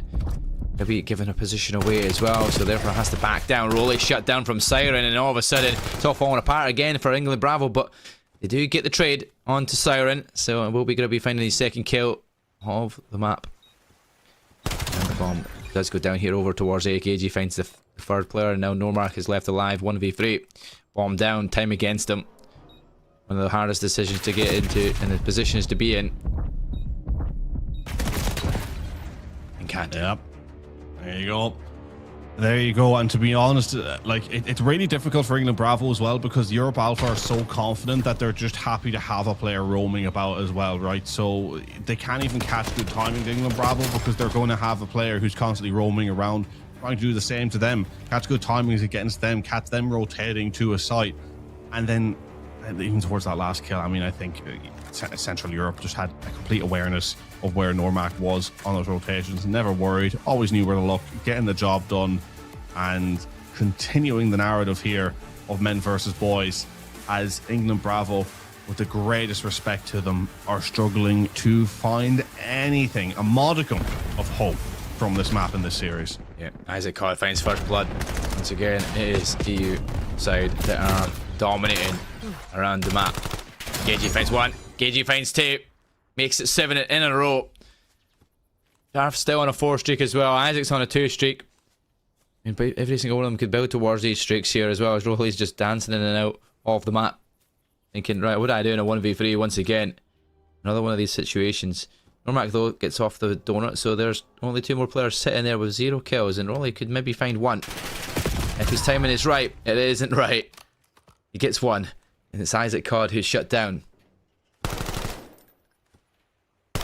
Rolly desperately trying to get something, even a 1v1, but he's isolated. The bait and switch coming through, and another round going the way of Alpha. A 6-0, very much so on the cards. And Gagey now 8-0, pistol in hand, but not a bead of sweat on the brow. Yeah, easy kill coming through, and Central Europe Alpha dominant. Definition of complete control here. Oh, definition of completely. Like you see, 2 players yet to die here. Darth and Gagey just not falling yet. 8 kills in a search and destroy after 4 rounds is just crazy to see. Hellstorm earn as well. So, a squad that's going to be very difficult to shut down. England Bravo once again only have Greg now on that donut. At least if they could get 1 kill, it's not a full loss completely. It would have been hard to see. Now, in round number 5, on this defense, they're pushing through. Getting a lot of ground here, so I might want to know the information, but should I hear the Hellstorm in the air? It crashes down, but does not find a kill. Bomb goes down as well, and now Siren opens up first blood. Normac is shut down. Greg shut down. Only finds another one, no, but there we go. It's shut down again, and Central EU Alpha take it to map point. 6-0 on the cards. I was optimistic that England Bravo might steal a round here. Let's get something on the board, but so far it does not look very likely here. Starf, even when he's in a sticky situation looking at the wrong directions, can still turn on a swivel and win that gunfight. Just says exactly what it is. Central EU are a full control side that just have it in the bag. 9 and 6 streaks here from the two players. Domination on a search and destroy map, indeed. We have Yegi on the way to a Merciless on the search and destroy as well. Will they be able to pull that out of the bag here in a Central Europe Alpha 6-0 or England Bravo to try and at least rescue a round? Something on the board. Something to be happy about here. Because right now, literally, there is nothing. Isaac with the first blood. Once again, Greg drops. Potentially sitting on the donut here in this map. Now 4 versus 2. Now 4 versus 1. It's all up to Gribby. The man who's got 2. Is he going to make it 3? He absolutely is not. The turn on happening at the end. And that is utter deflation for England Bravo as Central Europe Alpha in the ascendancy. 2-0 now in this series. 1 map away from making their way to the grand finals. And it's never looked quite as simple as this series. No, it is definitely not. It is full domination around the map. Gagey couldn't make it the Merciless, sadly. Or did he in the end? I don't think he did. But yeah, it must have been 10 kills without dying in this search and destroy after 6 rounds. Crazy performance, stellar performance from the EU Alpha side. And a very much are on course to that 3-0 that we both predicted. And I would, like I said, didn't predict it to be a 6-0 search and destroy. I thought maybe they'd get something from this England Bravo, but they couldn't find anything, couldn't find a round, could barely find some kills in each of these rounds as well, which makes things even more difficult in a search and destroy map, because that's what it's all about, is finding the kills that are important to win the rounds. And you could just see they're technically laughing around about it because they know how simple this game is really for them. Not really made to sweat yet. I mean, you wonder though, is this going to be to the detriment of this side going into tomorrow, right? Going through into the grand final from the winner side of things, because you're going to be going into tomorrow where you don't even have, you've not been tested in like 2 days by that point, right?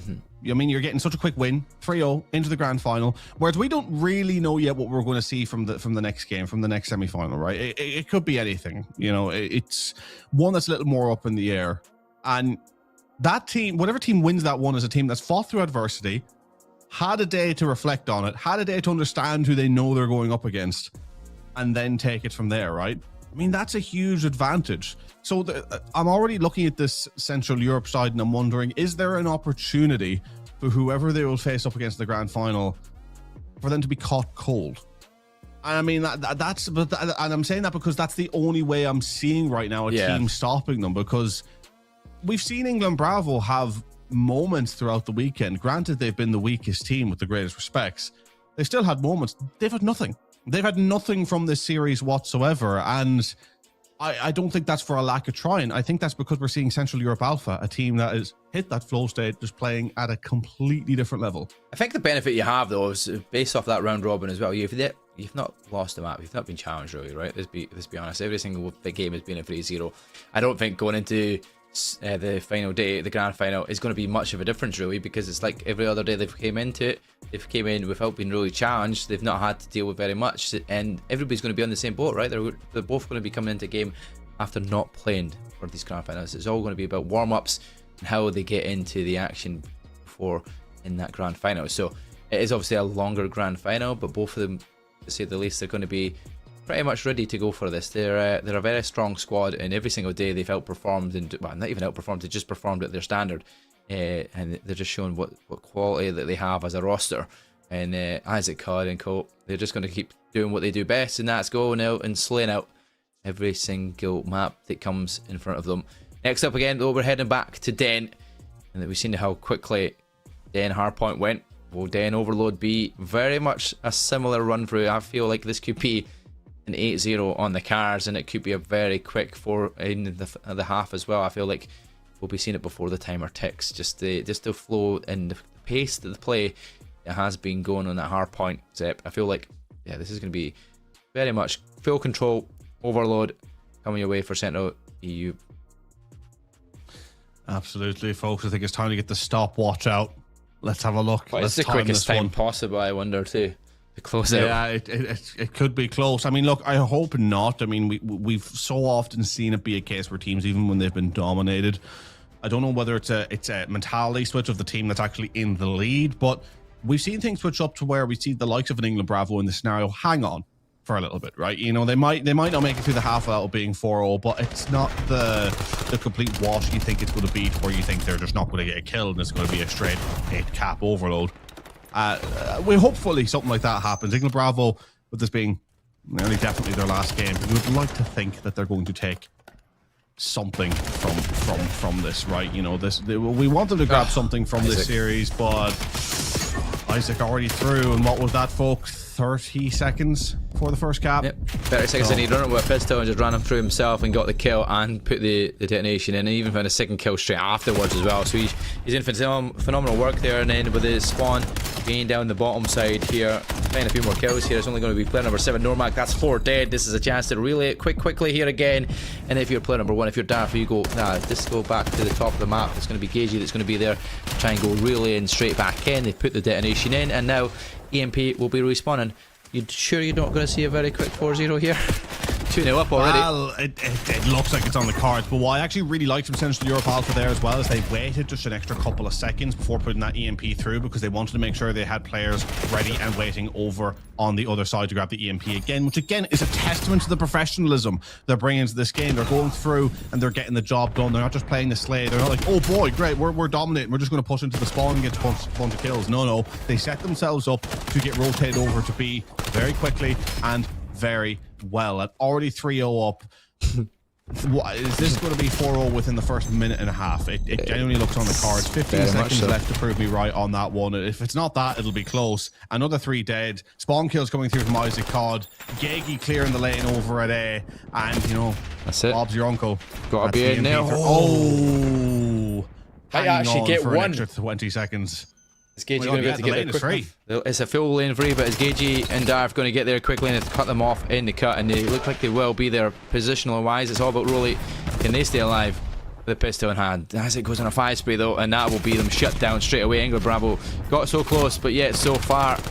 And now look at the position on the minimap here. They're all on mid, and thankfully they managed to get the EMP carrier down, so that will slow them down, and Normac's going to be able to get a kill in the back as well. So thankfully Bravo managed to stall this time a little bit longer and not see that 4-0 ending yet, but it is almost working its way towards that. A few more kills here in Dojo, and that's going to be all but done for Central EU Alpha in the first half. But nope, Rolly shuts down Siren, and that's going to be the last player left alive. EMP resets.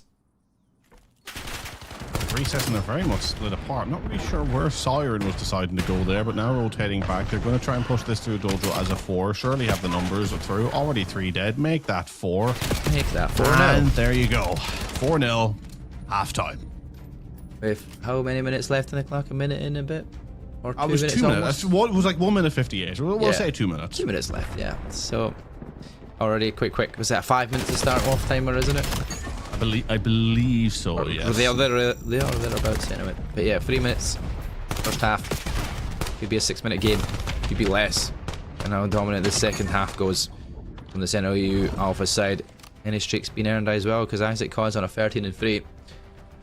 Could well be building towards a streak that, not that they need it, but it can help them as well to be even quicker in this game mode. But yeah, England Bravo all negative in the KDs, which we'd expect the performance that Isaac and Gagey are bringing to this one. Even Siren's up their game, double positive for her as well, looking great. Could be her game mode. Gagey opens up first blood with a nade, Isaac CoD finds a second, but Gagey gets shut down by Groovy, so at least slows the play down in the middle map here. Nearly getting something there. Normac was just holding on, but Darth is ready. How are the timings working out? Working out pretty well for Darth, even though he gets traded in the end up. EMP moving its way slightly further towards Couch. Isaac CoD picking up 2. Why does the EMP look like the search and destroy case this time around as well? I've never. Is that changed? Is it glitched out? No, that's an assault pack. I think someone put down on the ground. I did spot that, and I was like, what? Wait what a actually minute. Is that? It caught me off guard at first as well. I was a bit confused by that, but yeah, that makes sense. There we go. But Darth going to try and run it in on his own. Gets shut down though, right on the stoppage line. Almost got a chance to make it 5 now. But good kills going their way from Gribby. Finds Siren and Isaac CoD here with the NPC, but it is Gagey that finds one. Looking for the challenge with a pistol. Gets a second. On to Rolly. Around the corner is going to be another. Will we challenge it? Will we not? No. Normac challenges him instead. Gagey gets shut down. Gagey actually in a position where you could have pushed yourself through, but you see Normac finding a good couple of kills on a free streak. Has got himself even in the kill feed here. And Isaac CoD goes for the knife. We've seen so many kills from Isaac with a knife as well. He loves to just run around and knife and gun people. Feel like they're just toying with their food here at this point in time. Well, they're toying with their food, but also, like, England Bravo are actually doing a good job of stopping them getting pushed through B. Like, granted, it's still a bloodbath, and granted, as soon as I say that, they're probably going to get pushed through with this kill now. But, in saying that, Normac hangs on. Great kill, rotating out, making the right plays, taking this mid instead of towards B, which is an interesting choice, considering they're the pinch beyond from mid-cut and computer because they have no control of it. And now kind of right back to square one. Again, I was nearly ready to praise a great strat, but now they're isolated across the map. B is open. Oh, wow. That's going to be cap number 5. 5 now. Siren runs it in. We all sirens here flaring from England Bravo as they're going to be pinned back in their spawn here. All 3 players are pushed up, and it's going to be Darth who's going to be able to spawn down towards the A side. He's going to try and run all the way around there, try and get the MP. But look, 2v1 potentially makes that a 1v1 because he's managed to find the kills. It's 3 dead, and look where they're positioned. They're over on the A zone. They're all going to be spawning B, so you're going to run at mid. You're going to look towards A, and you're going to go to where your support of your team is, and this is going to be cap number 6 unless number 6 of Greg can shut it down. He can't. He doesn't even see the player coming at him, but it will be 3 dead after that. But it is 6 now currently with 2 minutes left on the clock here as well. Still have time to go and do this here. But yeah, time against you if you're England Bravo. Almost certainly over with 6 now down. No way back. And look, we always knew it was just a matter of time. It was whether or not England would be able to hold out as Rolly goes for the Swanton bomb off the side of the dojo as Gagey. Now trying to push this one through. NPC in hand, getting poor timing on the reload. Normac can get the kill. He gets 2. Rolly taking out Greg. Isaac CoD here for the clean sweep. How often do we see that? Anytime there's even a modicum of trouble, Isaac CoD is sort of there to clean it up. And Isaac CoD, that weight thrust, holy Isaac CoD. 30 and 8 and Gagey 29 and 4, 15 make that now. I was going to say 29 and 14, but there we go. Like, this is just how dominant they are on this map. 7 now up, 1 minute left to go. Do they clear it before the time is over with? Make this 8 now. That's another 2 kills going their way. You've got to worry about Rolly in your backs. He's going to be able to find 1. Still waiting around here in mid for that EMP, but he's shut down from other than Darfin. Isaac goes for the shotsy. I'll call it with the shotsy because he loves a wee kidnap. He's going to go in. How many kills can he get from it? There's 1. There's 2. And he'll get the 3rd with his slaughter, and that will be all but done. Player number 8 going to be just spawning in, but not going to be able to stop the cap. It's 8 now. It's done. Central EU Alpha head into the grand finals in fine form and pretty much untouched all the way throughout from start to finish. Solid team to go into that grand final. Very much the favourites for this competition. They have yet to drop a map. That is a crazy stat line. Well, if you're to combine the points and the overall, if I do my math right, which again is questionable, you had a side that came out with 264 points, 250 in hard points, 6 in search and destroy, 8 in overload, versus a side who's come away with 44, and all of that 44 in the hard point. Nothing from any map mode for England Bravo beyond map 1, and that was just a demolition. You can see those smiles on the faces of England Bravo, and I love that as well, sort of just recognizing, hey, look, we're here for a good time, not a long time. Again, they showed up, they performed, they had their moments, I think, you know, across the tournament, and I think, you know, still have to compete for the 3rd place as well. But I think any other game, you know, they're able to take positives from, but I think with Central Europe Alpha just being that top team right now, this was never going to go their way. There was, at best, what they could have hoped for was something to take away from this series.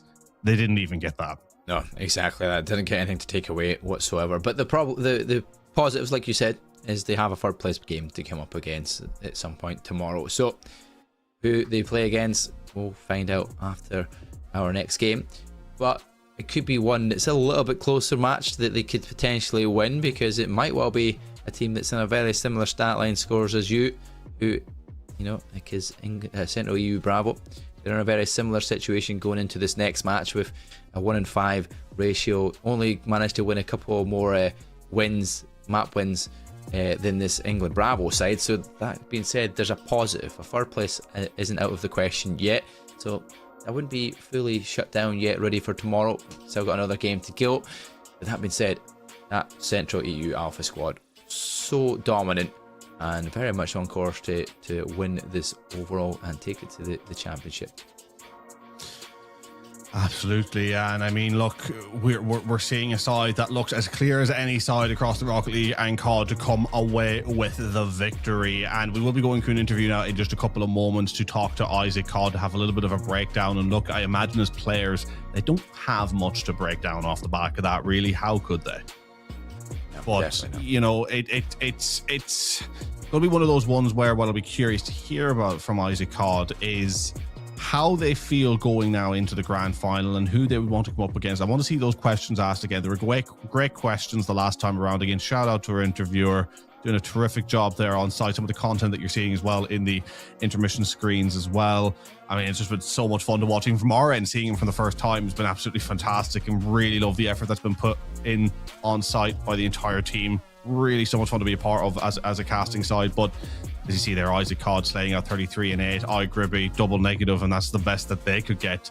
Just shows the difference in the levels. But look, really good performance from Central Europe Alpha. Looking forward to see what they can do in that grand final. Oh yeah, definitely looking to see if they can continue the trend of what they're doing and just going in and being absolutely dominating. Every single map that they've played has been a win.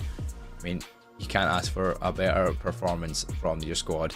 Everybody's suited and put into the roles. But let's go and have a look at our absolute slayer here in the Overload, the 33 and 8 player of Isaac CoD. See what he has to say.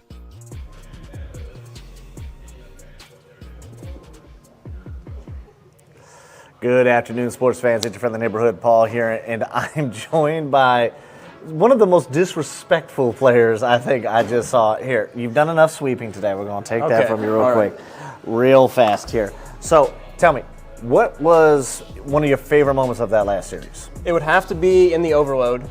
We're already dominating. I got Gage. He's sitting in their spawn farming them. We're up 6-0. I run up, backwood. There's a guy just sitting there camping in the window. Happens to be Greg. Double tap my joystick. I got a hold of him. I got the NPC in my hand, so I hit couches.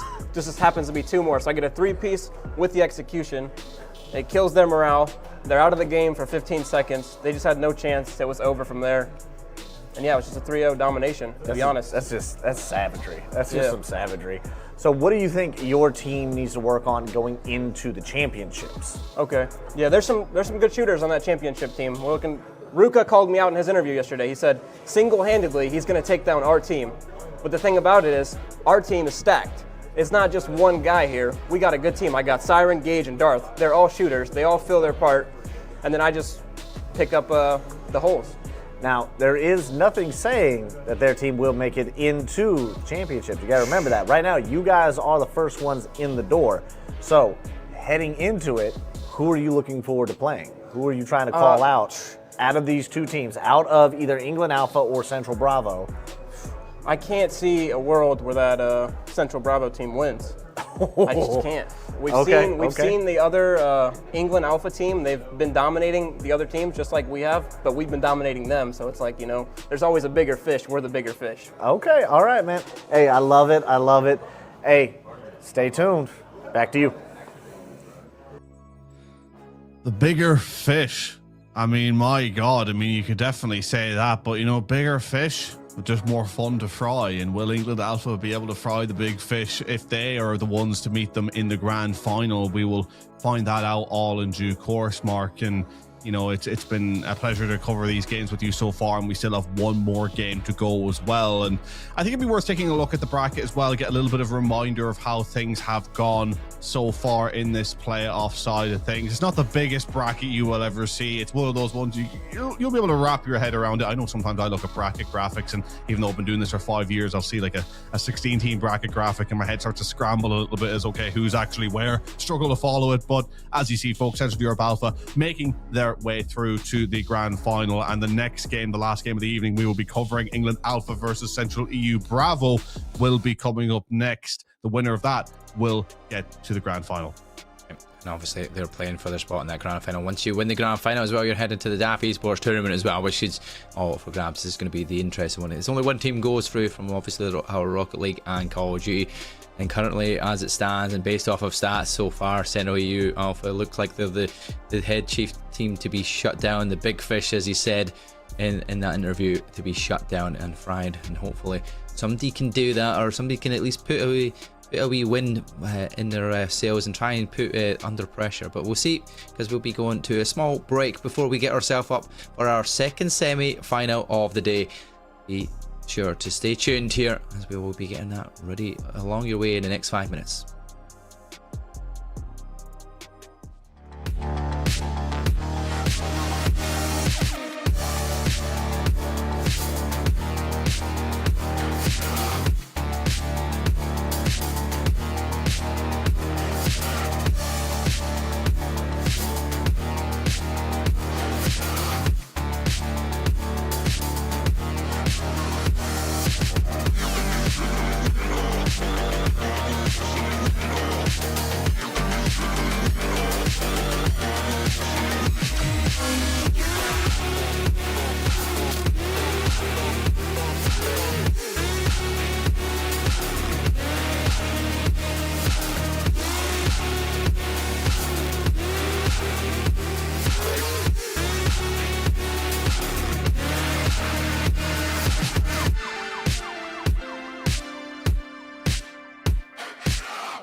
Ladies and gentlemen, welcome on back to the USAFE Esports Championship. We are in our day 3, going to the final semi-final of the action between Rocket League and Call of Duty. Sticking with the Call of Duty this time around, and really looking forward to getting into this game, folks. But before we start to break down any of the action here today, I want to talk to you about something. I want to talk to you about something in particular, and that is USAA.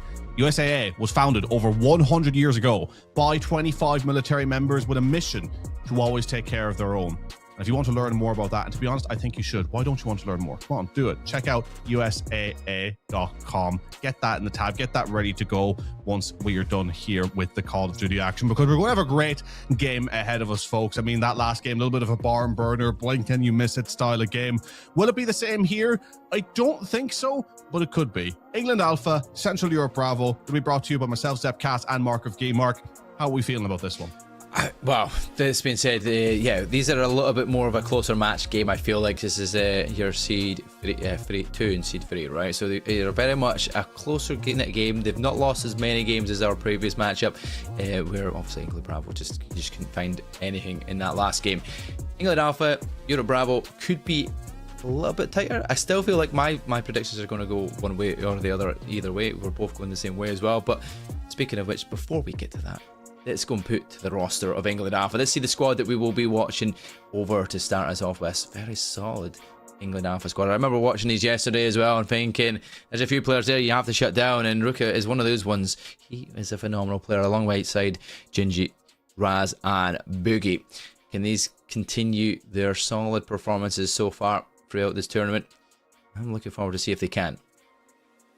Yeah, and the squad that feels like that has the most evident split, because Raz and Rocket especially, just a completely different level of player, really. I think Rocket, for me, is the player that would probably slot in the easiest to the Central Europe side that we had just seen, right? I mean, an absolute slayer, and, you know, talking the talk as well, and so far has been walking the walk, but need to get the victory here to get into the grand finals, to really make that journey and to really prove themselves, because it is just going to be a case of where, as a 4, they're not quite as consistent. So it is going to be a little bit reliant on their performances and seeing what they can get out of their 3rd and 4ths to really try and propel them forward. But we're going to take a look at our other roster here, see how they're set up, the Central Europe Bravo roster. Rager, Stev, Pork Chop, and Boxy. The results for them yesterday, they weren't great, and will that change here today? To be honest, I am not sure. Again, I think that it's in a similar position of what can they get out of their sort of bottom 2 players. We've seen Stev really carry at times and Rager not be too far behind, sometimes being the one that carries. But the difference that we're seeing in their top 2 between the opposition's top 2 is that these guys can sometimes go quiet. And when they do, the team has very little to bring to the table. Yeah, they've currently lost 2 games against this Alpha roster as well. So they're very difficult on the back burner here as well. A very, very hard game to come up against once again here in the semi-final. But like I said, Pork Chop started turning up as well in the latter stages of yesterday, where they're starting to go positive, starting to find some good opportunities around the map. So that being said, let's look at what maps we will be playing here. A very quick map of Colossus Hardpoint, which I do love to see a variation here from our den that we have seen in our previous couple of maps. But we will be seeing Raid Search and Destroy and Scar Overload. And then if we go any further on, we'll see a Gridlock Hardpoint pattern returned and a Sake Search and Destroy to end this out. Based on off the maps and the 2 rosters that we have spoke about so far, then Zep, how do you think this will favour either side? Well, look, we've got the predictions ready, and I feel like that'll tell the story of how we feel this one is going to go, folks, and that is going to be just a pretty easy victory here for England Alpha. I mean, look, I had them as 3-1. You have them as 3-0. I feel like I'm being a little bit generous. I'm hoping for a 3-1 at least. It can go to a map 4 between these 2, but if it will, or whether it will or not, I think is a big question. I think it will come down to those search and destroys. I think when it comes down to the hard point, England Alpha are going to have it all day long. But again, from what I've seen from the Central EU side, I think we discussed it yesterday as well, a team that, while still being outslayed, can do a lot in regards to actually still getting points on the board, which I was struggling to find the difference of how much that should I credit them or discredit England Alpha, because they're not the ones, you know, making the most of the kills that they've clearly shown that they can get. It was a struggle to see. So I'll be really trying to analyze this and seeing, you know, if that does happen again, why is it happening? And is it a case of England Alpha needing to improve where they're slaying, or are Central Europe just really good at making the most out of the kills they get? Yeah, exactly. Have to make the most of it. You can see it there. Relax as well from England Alpha. One player just deciding to play a MOBA game instead of any warm-ups here for CoD, because they think they've got this in the bag as they head towards our Colossus hard point. Can we... Maybe it's CoD Mobile. Maybe it is. Maybe he's just a CoD god all around. It's like a CoD Mobile, CoD Warzone. He could be a Zombies pro for all we know. He just might be a jack of all trades. Jack of all trades, but we'll see if he is going into this one. Our point though is going to be an absolute sluggerfest here between these two sides. We've seen the only win the Bravo side had got. Right, we watched it, and that was their first game that we got to cast over Zep here yesterday, and they finally pulled it out of the bag and got themselves a W. Can they continue that though and get our lucky charm and go on and win any maps here against a very, very strong Central Europe squad? England Alpha squad, sorry. Well, look, this with the Colossus Hardpoint, it's a map that I think Central Europe are going to struggle on. It's a map that rewards the slaying. But in saying that, if you can rotate well over to the likes of a P4, for example, there is still ways you can pull through at this time. And, you know, Central Europe as well, when they rotate, they can pick up the kills. Rotation is going to be key. I remember screaming that yesterday. Yep. And I hope that they have picked that up. Rotate well, they can pick up these kills. And P2 and P4 are going to be crucial in those moments. But for now, it is mostly England Alpha on this P1. We always knew that was going to be mixy, and we always knew that would probably go the way of England Alpha. It's how we set up now over towards P2. And England Alpha are the ones more poised, but Central Europe have a good chance to push from the front here. Huge wave of kills coming through. Boxy needs to go big. Shots aren't quite there, though, and really poor timing on the side. But Porkchop with a huge kill round the side just about does enough to cause the spawn flip. Boxy in the back alongside Rager Gaming now can hit this one from the back. And that is a nice break onto P2, albeit being a tad fortunate with the spawns. Yeah, a tad fortunate with the spawns, but managed to just get that back spawn for a second at least. But England Alpha, they just come back in from the front and they make sure they shut everybody else down, spawn them back out once again and get control of that time. 34 seconds still to fight for here in the time, so therefore England Alpha will look to try and dominate as much as they can here in P2, get a very good lead here as it leads by over 40 points. And you see it this time round though, Central Europe Bravo have to listen to you, Zep. They have started making rotations early. They are set up ready for P3, ready and waiting. Now they just need to make sure they check mid-cut, because it was going to be Gingy that's looking to head that way. He goes all the way through though, instead looking to go around the back, but RealStev shuts him down. And it will be early time, you'd think, here for Central Europe Bravo. And if you're finding Ruka and you're finding the player in mid, that's an opportunity to shut down Raz, and he is shut down. Rager Gaming finds two. RealStev finds the second, and all of a sudden all three are dead. You're going to be able to find an opportunity to get some good time to bring it back. Well, would you look at that, Europe Bravo? When you rotate and you can pick up the kills from the distance, it actually helps you get back in the game. Look, this is a map that they were always going to struggle on as well, because you can have a lot of those close range slaying engagements. But P3 is a map where they can play the distance a little bit more, and they do well on the distance. So they have gotten the first 30 seconds of that point. They've already proven they can break onto points. If they decide to re-go for this break here, which I think the timings it's not going to go to, that's them a majority time. Unfortunately, it doesn't look like they're going to be, for them, they're going to be able to get back onto this point. But Porkchop actually going to be able to fight for the scrap, and Rager Gaming getting a key kill on rotation to P4. Rotational kills have improved far more for Central Europe Bravo here. This has been a massive difference for them. They just need to keep it up in the back. You have Rock in a dangerous position, shut him down. I don't know why there's three of you on the hill and not in the back. You rotate to the back, huge kill around the back. You are going to have spawns, and because of that brief spawn out, Boxy's going to be able to pinch in from front. This is the way they're playing the rotations towards the point is infinitely better than it was yesterday. Well, you know, Boxy's not been known for the slaying prowess, but the M2 flanks that he has pulled off has got himself a good couple of kills, but unfortunately that's 3 dead in the field, one of which will be a team nade. So it will still be Central Europe Bravo that have managed to hold on to, once again, another 30 seconds here on this one and pull the gap to within 15 seconds. Now, break finally comes in from England Alpha. They hold on. There's 23 more seconds to try and fight it out. And if they find a few more good kills here mid-map, surely Central Europe Bravo have to give up any more time here, as they will be looking to make rotations once again. Ruka going on a 5 spray. He's going to make that 6. And he does.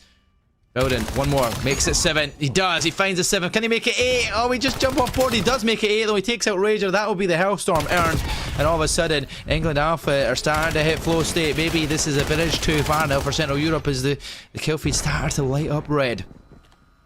Finally shutting down on that 9 spree, now sitting 19-9. He is an absolute slayer. Europe Bravo trailing behind a little bit on the slaying department, but trying their best to stay into it. I mean, on the overall, it is actually a fairly close, except for Rocket sort of going that distance above. But another 3 dead in the feed, and the points and the way that they're set up for these sub players and small lanes for the ARs to hold, just on the overall, seem to be suiting England Alpha far more. Europe Bravo are trying to get in there, are trying to contest, but they're constantly on the receiving end of these trades. And so far, they do not have spawns over towards P2. Now, they struggled to hold P2 the last time around. Maybe they just fancy their breaking power more towards that point, but they need to get a little bit of statue control. A good spawn out for Porkchop there towards New.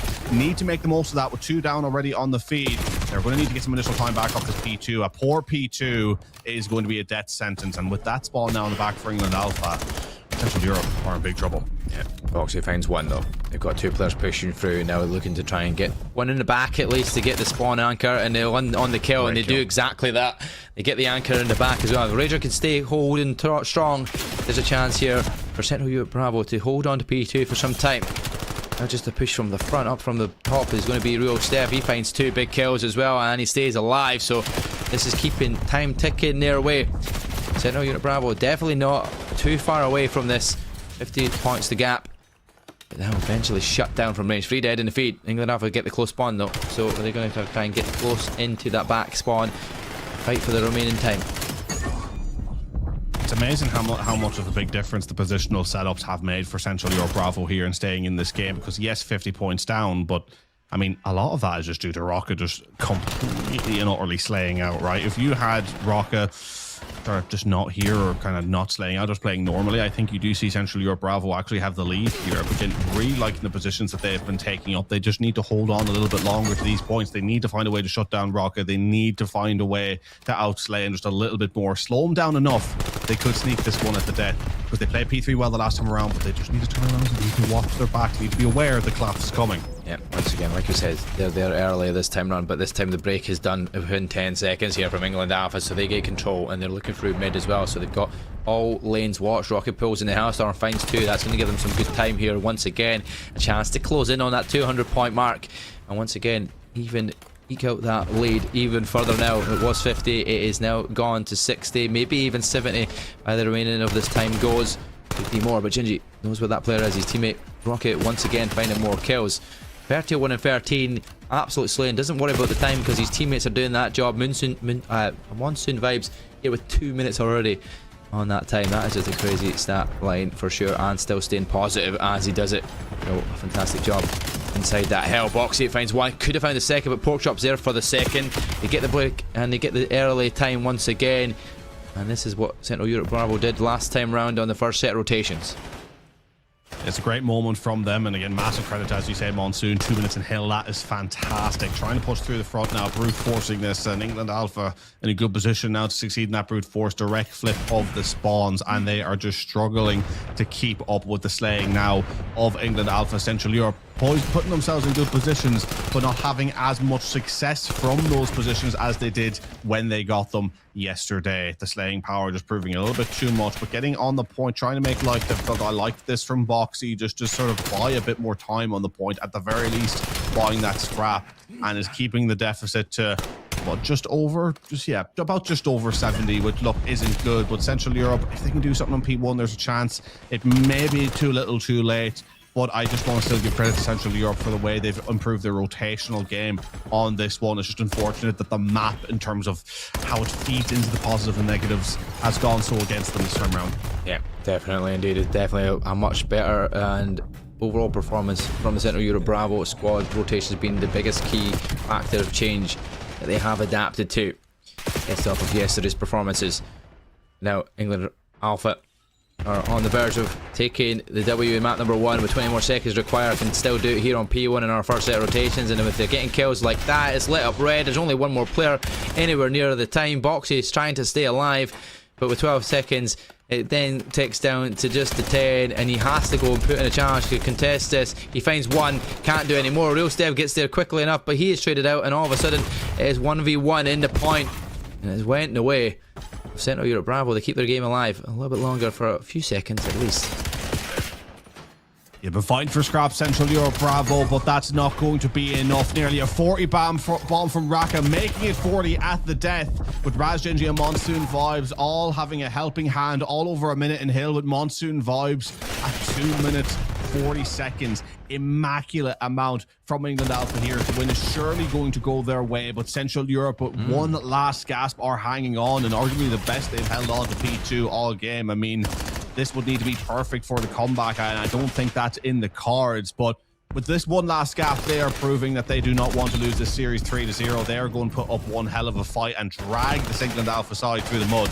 You want to get to that grand final, you're going to have to earn it. Looks like Stev is trying to do that. 6 kills in a row, 33 kills for their name. They're holding on to P2 for dear life. Rager Gaming, real Stev again. It is all blue. Who says it's not over yet? It's all about rotation and already boxes there. Real Stev's got the Hellstorm. This is the turnaround that you could imagine. Central Europe Bravo have got an opportunity. They're finding the kills. They're shutting them down. They're there early. Now, only person you have to worry about is Gingy. Gingy wins the gunfights. Unfortunate. Now, 3 more seconds is all required. Nobody's going to get near time, and it will be done eventually. England Alpha close it out, but P2 to P3, it was almost there for Central EU Bravo. The rotations were on point. Definitely adapted, and they almost made them sweat a little. They did everything right in the last 60 seconds. The only thing that didn't go their way in the end was just winning the ones on those final kills over towards P3. The kills came in on P2 to keep it clean. The rotations were there. Some kills were there. The streak was there. The last thing they needed was the couple of ones in underground to get in on that point. And at that point, you're fighting tooth and nail. You're at the very least taking that one down to the wire on P3. Even if you hold it for 15 seconds, that has it as a 15-20 second point game. I love the play from Central Europe Bravo. They had the moment. Stev finally locked in and looked like the player that we know he can be on the slaying department towards the very end. They got warm into that series. They rotated far better. If they played like that on yesterday's hard points, it would have been a different result altogether. They, as again, a team that I've said similar to Rocket League, they had the building blocks. They had the puzzle. They had the puzzle pieces from time to time, just couldn't make it click. Far closer to making it click that time around. Love the transitional plays. Love the way they moved. Love the way they covered for each other.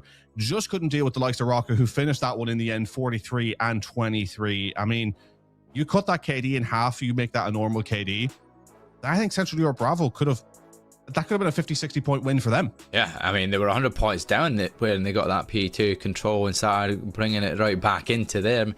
And it could have been if just a few extra kills going their way in it, and maybe just holding on for dear life in the end. But what eventual comeback that was. I was hoping for Bravo to pull something out of the bag there. It just wasn't to be the end. It would have been a comeback of all comebacks indeed, against a very strong roster, and they've not done this before. So I mean, like, doing it against a roster like England Alpha, who have been absolutely slaying out. Rocket, indeed, obviously slaying out completely with over 40 kills, just shows you the depth that he has and the amount of skill that this man has on Call of Duty. But we're heading to Search and Destroy up next, right? Now after that comeback here from the Central Europe Bravo in the respawn, do you fancy the chances? Is this where you're giving them the game win here? An S&D opportunity. We've seen them do pretty well in S&D. They seem to be a pretty decent side when it comes to that, but can they stick it together against this England Alpha squad? They can.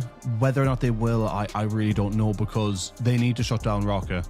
Rocket's doing so much at the moment that it's just too much to deal with. If he's able to keep up those numbers, they're going to win. It's going to be a 3-0, and there's not really much that can be done about it. They need to shut him down. You take a look at the stats. Stev pulling it back towards the end. 20 non-traded kills, 3,900 damage.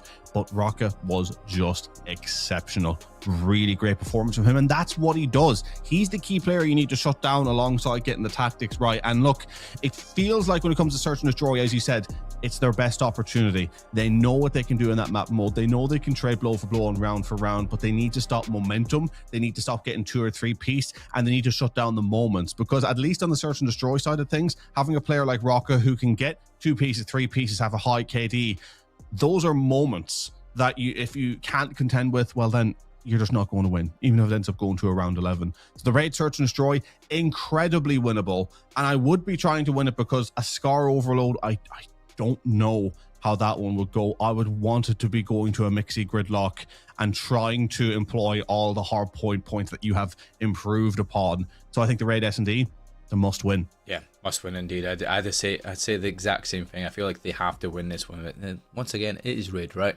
You know the map well. Everybody does.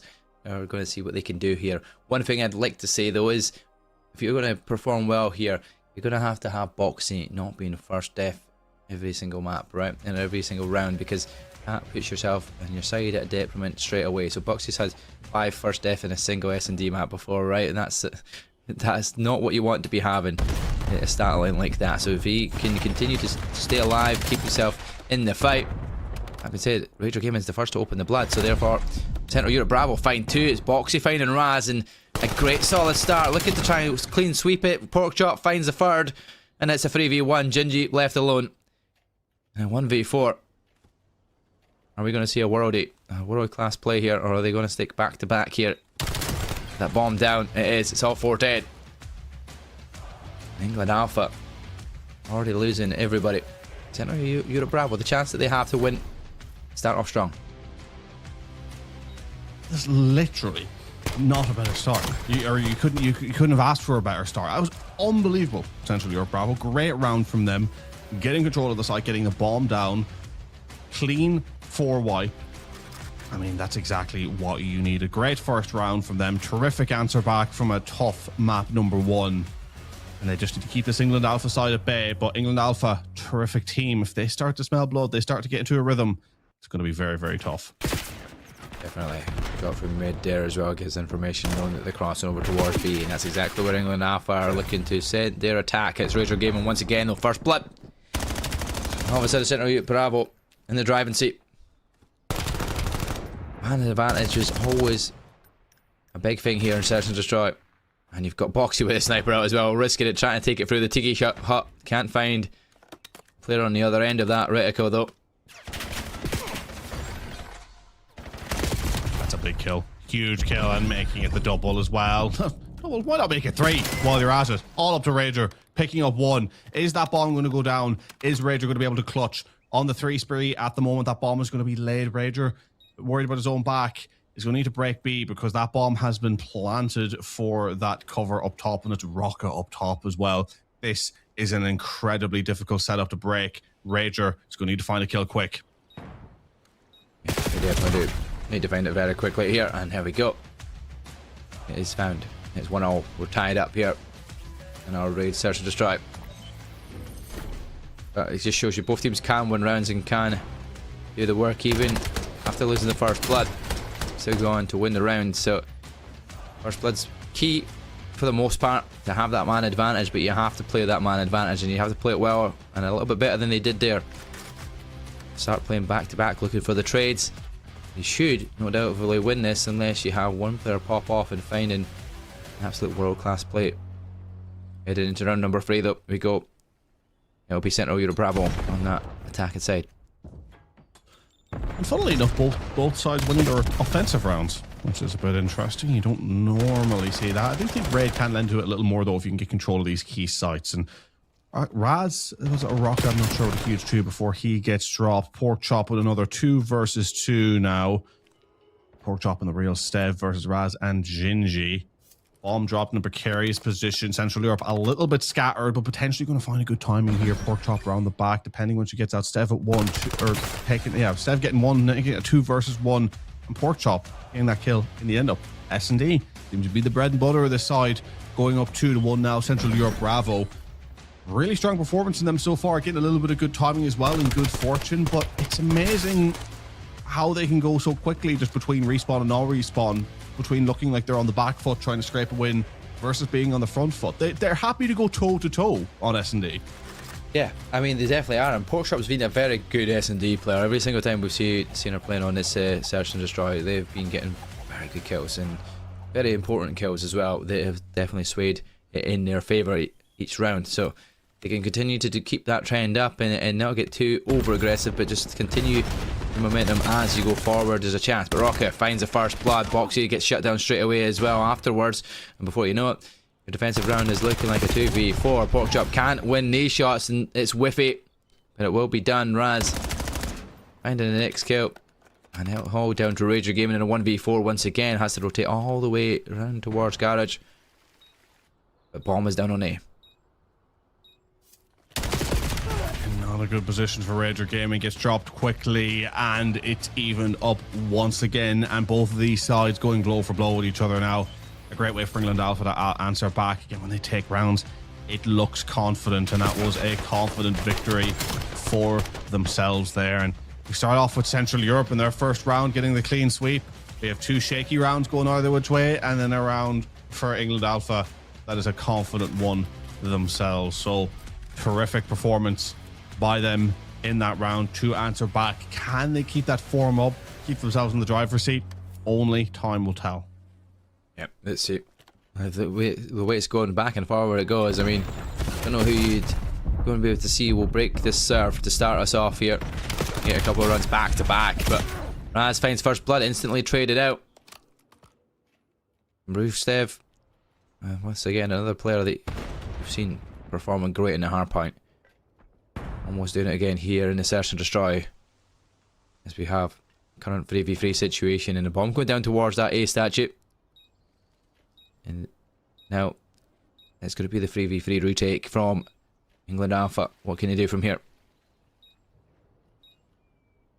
And they have a 2-1 split to go for this break on either side. They're going to run to the first engagement here. Stev with the 2. Wow. Had no right to barely even get the 1, and the third kill comes through.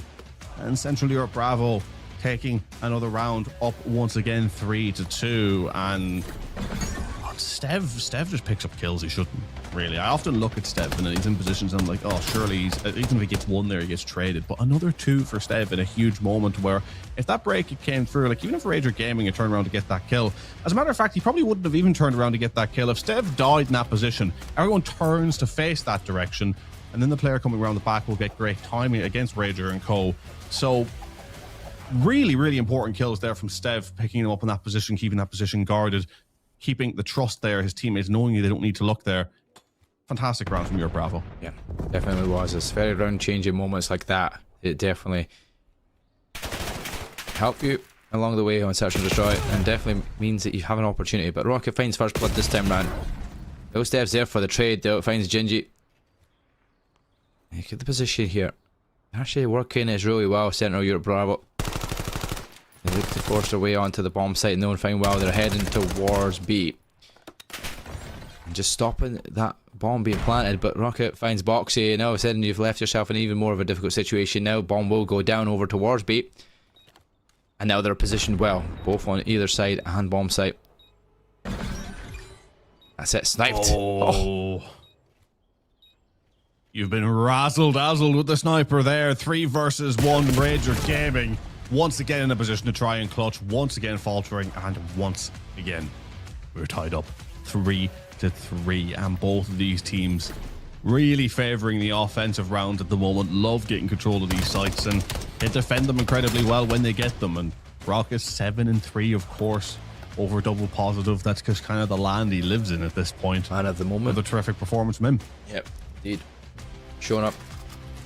Credit where credit due, though. He does exactly that every single time, but he's also got the support of his teammates, surely giving him the information that he needs. Raz finding the snipe as well makes things a little bit easier for Rocket to do what he has to do around this map. He's currently on a free streak, and they're all tied up once again at 3 apiece, so nobody yet to break the deadlock of going 1 for 1. It is going to continually to do that trend, which could do it all the way till the very end so far. Another attacking window for Central Europe Bravo. Can they take the W on this one as well? They get the first blood once again from Stev. Chop answers to get a second as well. So there we go. You're in a 4v2. And the bomb will be planted on B side. Raz up, pulls out a nice snipe once again. Porkchop shut down at range.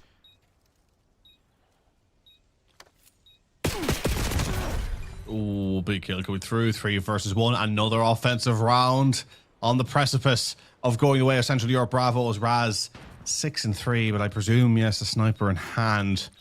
Not really much you're going to be able to do from this position. Gets the spot, but not going to go for the shot. Again, they're probably aware that he has a sniper in hand. They're happy to run the clock down and happy to take him down in the end up, taking the lead once again. Tit for tat affair. I did call it on the search and destroy, but they're up 4-3. They look in the better position to win this one, but with this England Alpha side, I would be remiss to rest my laurels on that one. I think we have a round 11 on our hands, and potentially, and it could still really go either way. Yeah, it very much can go either way here at this point in time. We need USAFE to continue doing what he's doing so far around this map. As does England Alpha, I need Rocky to continue to do what he's doing. It just needs players like Boxy, maybe Monsoon vibes here, just to kind of up their opportunities, find a few more kills in there, get a few more interactions, involvement in these gunfights might help them. But Rocky first blooded by Stev, and he continues the trend of getting kills early doors here, opening up that first blood. Razdo once again picks off Boxy. That's all tied up, 3 apiece. 3 apiece, and a good answer back, because Central Europe are on the precipice of taking 2 rounds in a row, but now at 3-3. He's a little bit more shaky. Gingy, horrible time on the slide of Gingy. He kept that pre-aim. Maybe the kill was through. But now going up top, trying to angle their way towards B. Rager is waiting. At least get one. Might get traded in the process, but they're aware that B is the target. Now they've rotated over. England Alpha been a little bit slow on these offenses, it has to be said, and it's giving a lot of time for Central Europe to play the reads, as Rager is going to try and sneak on around the side in a little bit of trouble, but still alive. Sneaking around the side, great timing, catching the nade being thrown. Now going to rush up top to try and make this a 3 versus 1. The timing not great this time around, and Gingy's there to pick up the kill. 20 seconds left to go, and trying to get towards this bomb site in time. Bomb is in hand, but Stev is guarding this B bomb, trying to prevent that bomb going down. Gingy's going to need to go huge, getting this pick, trying to get it, doesn't quite come off. Not going to get the bomb. Got to get the plant, but you need the cover. Yep, not going to get the chance. Stev surely stops that before it goes down, and does. There's 5 in a row. Going to make it 6 in a row. What? Central Europe Bravo on the verge of taking it 2 rounds back to back. They do eventually get it, and they break that serve. Can they now find the next one in a row and go on to win this? That's a defensive win for the first time. And now we know how well the attacks have been going. Can they just close out here and win this 6-3 and tie up the series? Zep, we're on the closeness to seeing that happening right here, right now. How was Stev allowed to push out of that window? I'll never know. I mean, 12 and 3, 2 great kills, fantastic stuff. But Stev was exposed hopping out of that window, and they knew that that's where the danger was coming from. That's the player that was spotted first. That's the player that fired the initial shots. So you would think you would at least cover that window push to try and catch them, make it a 2v1 and get that bomb down. It's a very, very weird offensive move. But now, as we switch back through, England Alpha get the first blood. Rock with a hugely important kill. Desperately going to try and take this to a round 11 at the very least, as Raz moves up the map. SMG back in hand. Advantage England Alpha's way. Yeah, you need to do exactly what Central Europe Bravo have done, and that's go back-to-back rounds now to even give yourself a chance in this and take it to that round 11. Started off well with the first blood, a second blood, and a third blood. Is he going to make it all 4? Porkchop will win that gunfight, so stays alive in a 1v3 situation now, but you very much favour England Alpha to win this round. Finally win their first defense. They will do so. Now, can they go back to back as well? Follow Central Europe's suit here and take it to round 11. Finally broke the serve, but we are seeing it going potentially back to even again. It really does depend. It depends if the offensive round formula has been cracked properly by either one of these teams, or if they've just been sort of fortunate circumstances. England Alpha getting ready to go back on to the offense again, a position they do seem to favor. Will they be able to take advantage of it? Not able to last time around. This time around looking to change things. Once again, a disparity in the KDs, an 8 and 9 versus a 3 and 2 between the top 2 and bottom 2 in England Alpha. They will need Gingy and Monsoon to come together to clutch if they want to get this to round 11 and beyond. Desperate for the first blood, and they get it. Rocka picking that one up, rotating back to A. They have control of the site, but I'm looking at where that bomb is. Raz needs to get out with that bomb and take it towards A. Oh, done. Never mind. No, I'll shut up. Round 11, here we go. You know what it was? They shut down real Steph first off, and that's the man of the moment at the moment. 12 and 5, and he gets shut down early doors, first blooded, and England Alpha then finds every single member straight afterwards. Major Gaming almost wins this gunfight, but Raz bears him with the NPC in hand. We go to round 11 here in game number 2. Raid Search and Destroy. Anybody's game to win now. They have finally both won a defensive round, and they've pretty much been solidifying their attacking rounds, but this time attack goes to Central Europe Bravo. Can England Alpha win a second defensive round. We'll have to wait and see a 2-1 or a 1-2-1 split, actually going into a 2-1-1 split across towards A, recognizing that's where the danger is. Already completely controlling mid. Steph though with the first blood. That is huge. A is controlled. Pork chop with the second. Alpha in trouble. The flank going to go huge though. 2 versus 2. Rocker on the 5 spree. Can he go huge for the third? He's very isolated. Gingy's been caught out, and now it's all up to Rocker on his own, not in a great position, but he rotates out towards mid. Wow. Rocker might get time in here on the bomb planner here as well. Is he going it? He's going to wait it out. Bomb goes down. He'll get time in. He gets the kill now for the ace to win the round, to win the game. Knows where he is. Positionally wise, he needs to win the gunfight. He can't risk going for anything else. Going to get time on Pork Chop. He's going to get the ace. He's going to get the win. England Alpha all falls apart, courtesy of Rocky going on an 8 spree, 15-5. The defuse is done, and if you were England Alpha, I would be standing up and I'd be cheering my lungs up, but they are composed and ready to think about game number 3 Overload, where they're about to potentially close out the series and head to that grand final, Zip. Mark, I'm speechless. I know, I thought so. I have to speak. I'm speechless. Oh, jeez. What have we just seen?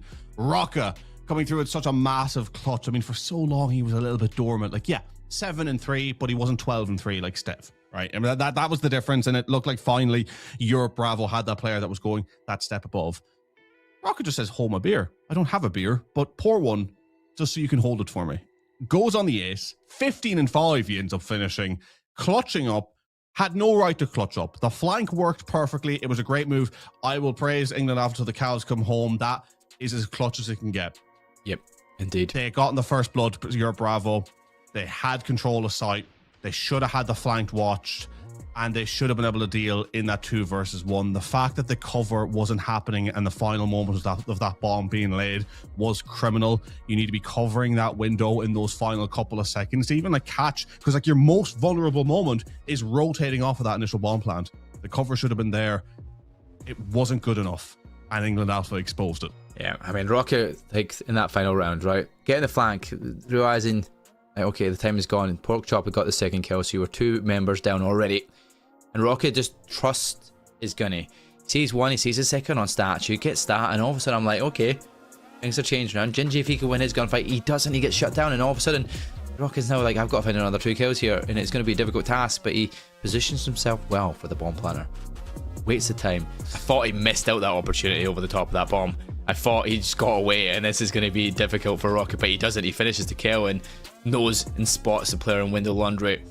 How he pulls it off and wins that round is surreal. An ace to close this out, and it clutched round 11 to take it 2-0 in the series is a phenomenal effort from Rocket.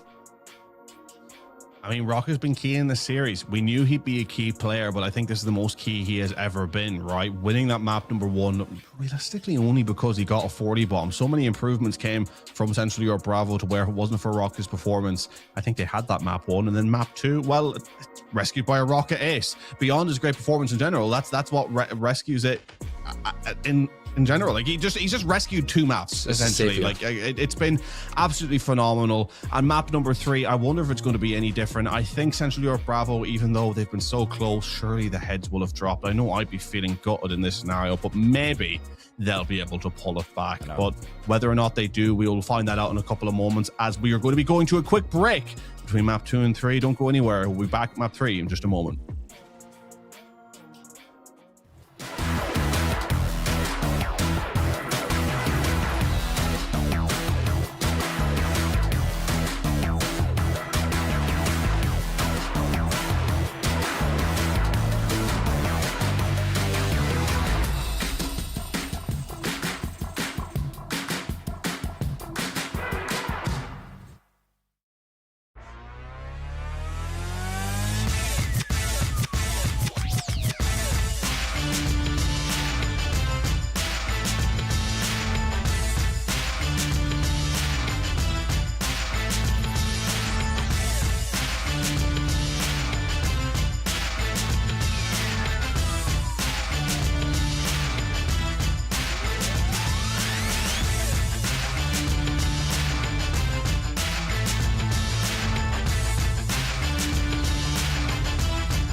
Well, ladies and gentlemen, welcome back here. Game number 3 about to get underway between these two sides. Central Europe Bravo, so close, yet so far. England Alpha coming through with the clutches with Rock, a phenomenal player. Will they be able to clutch for a side again going into map number 3? We're going to find that out very shortly. It's myself, Zep, bringing the action to you alongside Mark.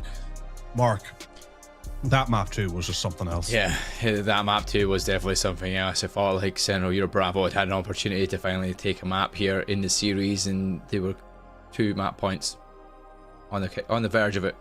Just needed to win one, couldn't find any, and all of a sudden England Alpha, the clutches from Rocket to ace it in the final round.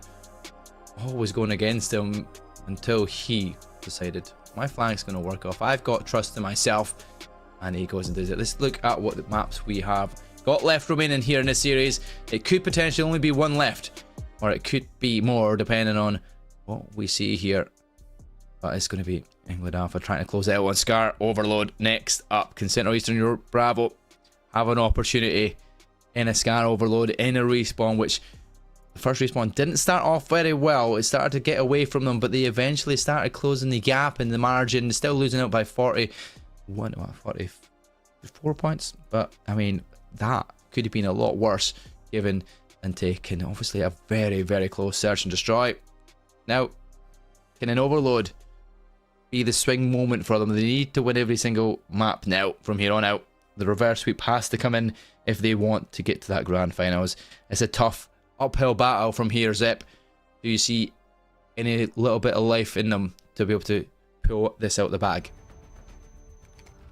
I absolutely do. I think they've improved so much over the course of this series and the previous series that we've seen them play up against each other. I mean, Central Europe Bravo, they struggled a lot. I think the decisions they made when I saw them the first time around, and the way that they have moved forward, made improvements on that, has been terrific to see. But I think it again comes down to the question of whether or not they are just all out of gas in this stage. And as the first couple of seconds of this round get underway, it looks very quickly early on that the gas might not be in the tank actually for Europe Bravo. But and saying that, they've held on really well there. That was a very ropey start on that defense. They've held on well. They're rotating it out. They know they're not really getting anywhere in playing. They just need to get some space to get a breather, holding on off the initial. Yeah, Boxy pushes it away up through towards playing side just to get it out away from A as far away as possible. But holding the defense, there also been close spawns in that defense, is means you can get there quite quickly to try and support that defense. And if you get a few good kills, you could force your way back out of your spawn and get your chance to at least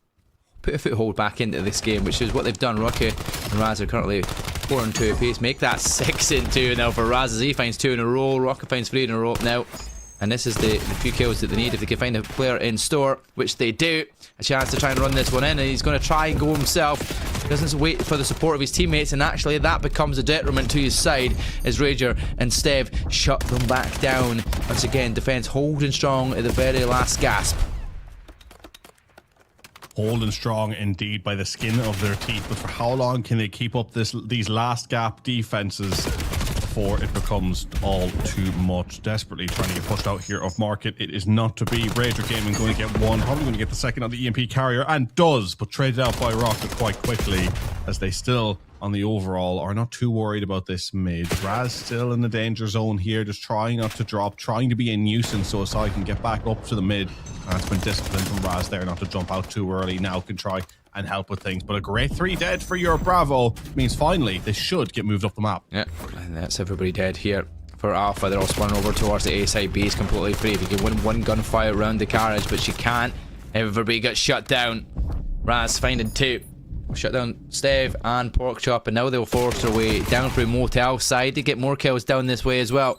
All 3 players have to collapse on it for this strong defense, which is held well so far. So good. 2.5 minutes left on the clock, and that is B secure. Surely, oh, last gasp opportunity. Tries to slide it on. Gingy does get the EMP in, and now he's going to play it on the back of that spawn, looking for some more kills. But it's going to be plain side spawn. And guess who's up there? It is going to be Boxy and Rager Gaming holding well, but from behind goes Gingy, trying to run it back as a second relay all the way around the back spawn. Fortunately, can't stay alive long enough. And Central Europe are holding on quite well here. They are on the back foot of a lot of these waves of kills, but it's only to be one down. I think that is a testament to them, and they can even this up before the halftime. That'd be a great position to get into, but it's tough to say. Stev 7 and 10, he's been quiet, he's been shut down, and I have said before that, you know, Stev and Rager Gaming, the two of them, the difference between them and Rocka and Raz is that Rocka and Raz, you don't ever really see them slow down despite the circumstances, but Stev and Rager can be stopped, and Stev pivotal in that search and destroy. So unlucky that it didn't work out for them, but it looks like Stev has been stopped here, and that could potentially be costly. But a great 3 down once again, that they're going to be able to stretch that to beat. Great move. Yeah, very well executed there. We all do tie it up here, and Rager Gaming gets detonation. Now they're pushed up in the spawn, and if you find some more kills around the back here, there's a chance to kind of run this straight in, but they're going through market instead, and that means that it's going to be Raz that's going to be able to go past that EMP and get some foothold, potentially finds Boxy, and then gets a challenge here as well down below. Kills are going their way. Raz is in the back of your squad. You have to deal with him, and you finally do. Porkchop does one.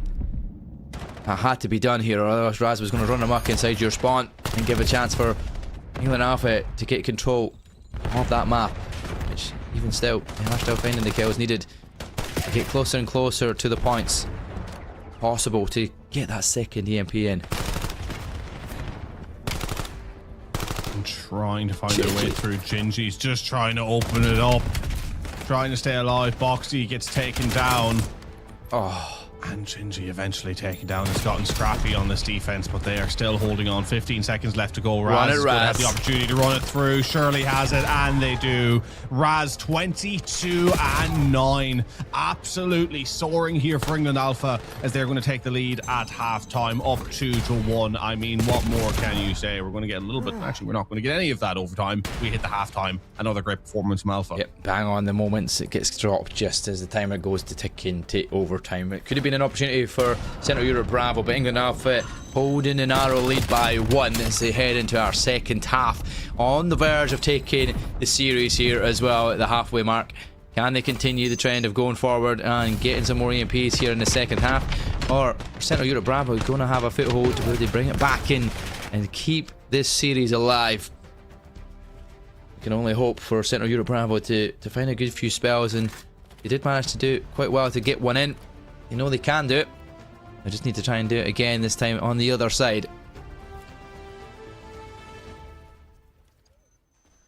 Into round number, or the second half, I should say. Technically round 2, but only 2 rounds.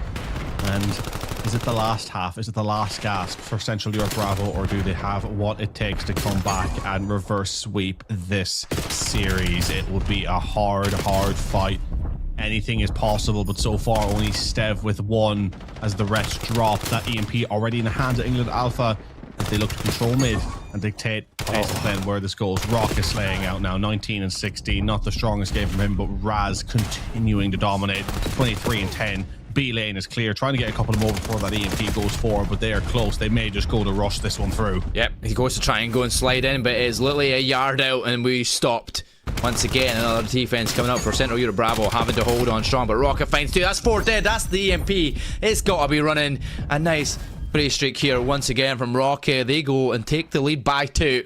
And now with Spawn in plain sight, they find the kills up top as well. That's 2 in a row. Porkchop will shut down Raz and Gingy at least. And that's going to be a free piece from Porkchop. Now an opportunity to get that EMP picked up as well. But all alone is Porkchop.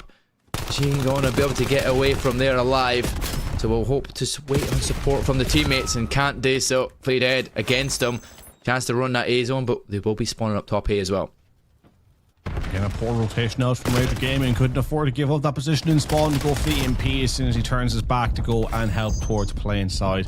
Instantly taken out, but they're still winning the kills here. Central Europe, they are back pushing up towards play. They're going to need to get one more wave, or are they? They've gotten close quickly. That kill's coming through. The streak saving the day from Rocka.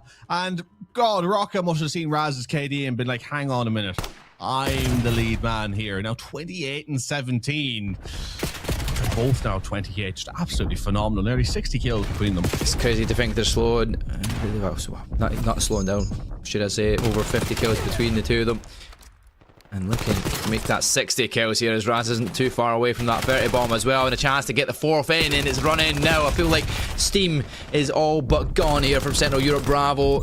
They're needing a lot more EMP opportunities, but not able to clear the map whatsoever. This is a good couple of kills though. Down that B side, it's all open. Where do they spawn? They spawn up top A, so this will be an answer back quickly from Central Europe Bravo. But they're going to have to go and do it again and again to at least tie this up.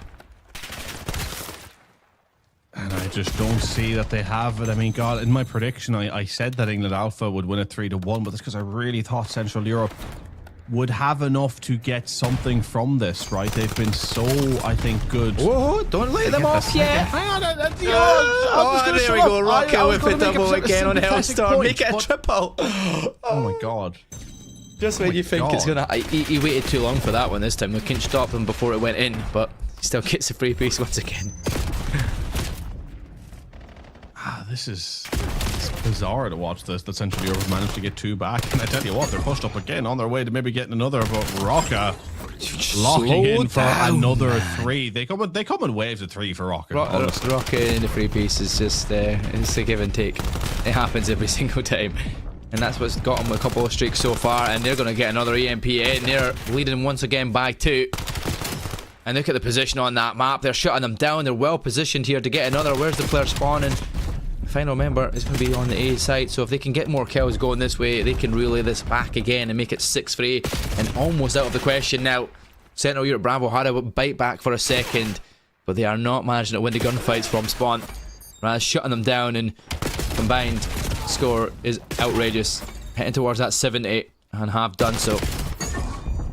And then consider as well, Rockers had 3 overloads as well. He's been grabbing that EMP and goal. It's not just been a case of slaying out around another 2 and another overload through, and he's on a 4. He's on a 40. Stop. They're already dead. Central Europe Bravo, they put up one hell of a fight, but the might, the wrath of Rocky and Raz has been too much to contend with, and they have made a statement here as they look nailed on to go into the grand finals. Now mathematically impossible for Central Europe Bravo to come back.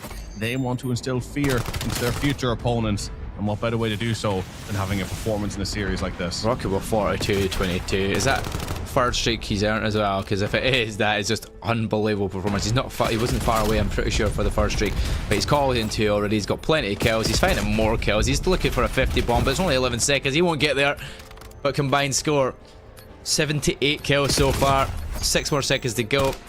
These 2 team players have been phenomenal around this map and have made sure that this is done.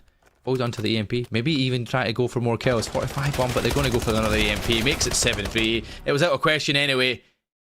But they are absolutely phenomenal. See if we could get an interview for the 2 top players in that lobby, because they just absolutely slayed. Over 70 kills combined in an overload. They take it 3-0. So we've had 2 3-0 semi-finals here, Zep. 2 teams eyeing for that grand finals opportunities where they haven't dropped a map in the semis. Is going to be for a very interesting grand final, but I can't say Central Europe Bravo had opportunities and were looking to stay in that fight for as long as they possibly could. Yeah, I completely agree. Like, first of all, before we get into any of the praises for the winning side here, I do want to say commiserations to Central Europe Bravo, because I think there have been so many instances for them against England Alpha where they could have won the maps. I think, you know, we go back to the series yesterday, poor rotations off the rip going into Hacienda. I think a search and destroy there that went to round 11 as well, just not going their way, or maybe round 10. It went far at the very least. And then in this one, a hard point that I think, again, you take Rock out of the equation a little bit. If he had slowed down, the hard point could have been theirs, because they improved their game so much on that map. You look at the search and destroy, it was, you know, how did they lose it? I still think that's something that we're really kicking themselves over. I think a couple of little mistakes on top of the brilliance of Rocca was what got it over the line there for England Alpha. And then, yeah, I'm really disappointed for Central Europe Bravo, because I feel like people may look at their results throughout the weekend as a whole and maybe underestimate what they can bring to the table, because certainly not the strongest slayers across the board, other than maybe Stev and Rager being up there sometimes. But what they're able to do points wise, they're very economical about what they get from their slaying, and the hardpoint proved that. in the fact that they rotated so much better and were nearly able to steal something from that map one. Yeah, 100%. They've definitely worked on what they were lacking at times, and that extra try should have been theirs. I feel it was the Central Europe's to win for sure, and Alpha just stole it from underneath them. And it's all down to Roca, who has been an absolute stellar performance all weekend and in this series. Definitely, I mean, I can't imagine how many kills he's got over this whole series, because that combined with a hard point in the search and destroy, that man must be well over the 100 mark of kills. That is just crazy over 3 game modes. But Pork Chop, look at that. We were saying that Stev and so Cole were normally the slayers. Pork Chop up their game. She's not far off there of getting up to that level as well, where she could be helping that team get better and better, and they have done that so far this weekend. But they will be looking for a third place playoff now to see if they can finish off their weekend on a high. Rocket and CoD, they are looking for that grand final, another massive matchup in that finals tomorrow. But before we get to that, Zeb, you're going to be the opportunity to do it, cast it, because I'm not going to be there for it. How are these two sides based off their performances today? Do you feel like there's a chance for the Rocket side to kind of go and try and upset Central EU?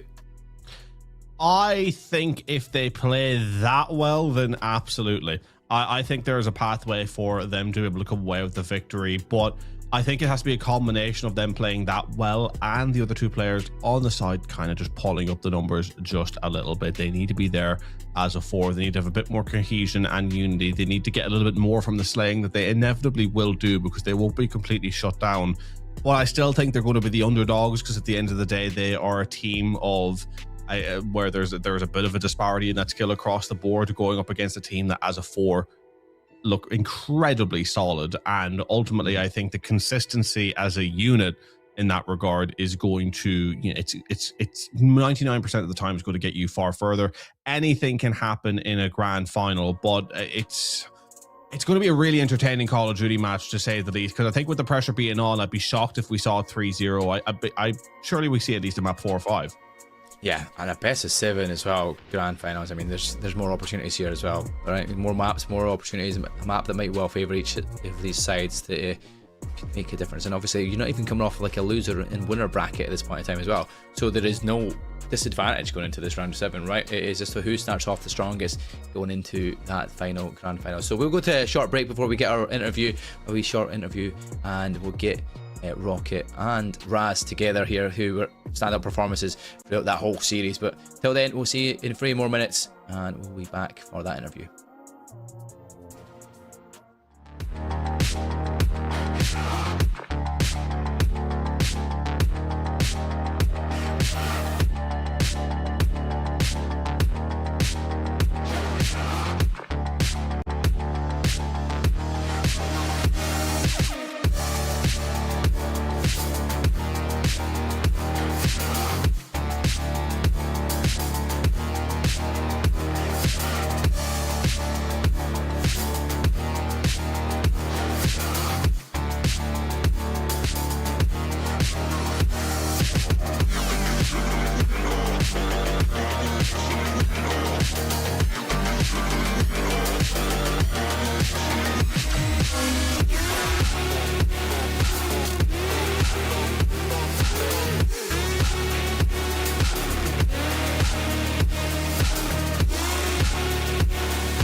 Welcome back, everybody. So the day's action has ended, but we still have a few more bits to bring you before we round out your evening. It's been a really fun day of games across the board, folks. Across Rocket League and Call of Duty, we have seen some top tier action, and another series in the day that went 3-0, but one that I think was closer more than any else of going all the way on multiple occasions.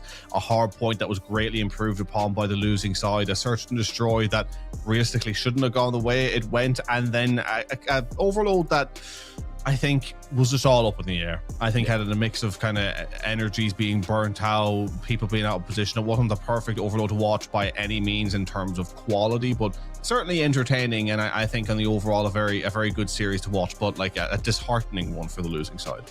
Yeah, definitely. It's a horrible way to go out here as well and not make it to grand finals due to the fact that everything was so close. Obviously the overload started to run away with them in the end, but yeah, you know, they put up a valiant effort indeed, but they'll be looking forward to that third place game up. But we did say we were promising an interview, and we're going to head you to that interview right now. It'll be Raz and Rocket that will be interviewing from their top game from that last series. Good afternoon, sports fans. It's your friendly neighborhood Paul here, and I'm joined by Ruka and Raz, and they are holding the symbolic broom that has been used quite a bit today, but it probably none quite as dominantly as your guys' last series. So, first off, congratulations, you guys, on making it to the championships. What was your favorite moment of this series? Favorite moment of the series probably had to be that round 11 ace that I pulled off. You know, it was a pretty hot moment in the series. I was pretty nervous. Didn't know how we were gonna pull it off. We were down 3-5, caught some heat in those last two rounds, and I just caught good timing. I found a route, caught good timing on the other team. Weren't expecting me, and just able to get a nice cleanup. Awesome. Yeah. And then Raz, what is something that you think the team needs to be focusing on heading into the championship match against Alpha, the other Alpha team? Honestly, fundamentals. Playing fundamental CoD. Most good players will play fundamentally. If we can focus on the fundamentals, slow their gunny down a little more, I honestly think they're beatable. Okay. Now, Ruka, there have been some words, we'll say, that were directed towards you. I felt it was only appropriate to give you an opportunity to respond. So how do you respond to Central Alpha's savage trash talking? It was warranted. They had a pretty good series, finished in a dominant fashion. You know, they have a bunch of great players in their teams, and they've been playing great. So, you know, they're catching heat, they're feeling good, they're dominating everybody. But I think with a little bit of practice tonight, some VOD review and some just, you know, learning how to play the game a little bit better and work on some things, I think we'll give them a good matchup. Might be able to pull a dub. I don't know yet, but I'm hoping we get one. Man, I need some confidence out of you. I need some confidence. I'm good. I mean, they're You're playing like, great. oh man, we're hoping for a good game. I don't want a good game. You want to dominate, right? Yeah, I do want to dominate. I think we will. Can you tell them how to say it? Yeah, say it for me. I could tell you, Paul, that that other team won't play exposure because their subs don't know the flow of the map.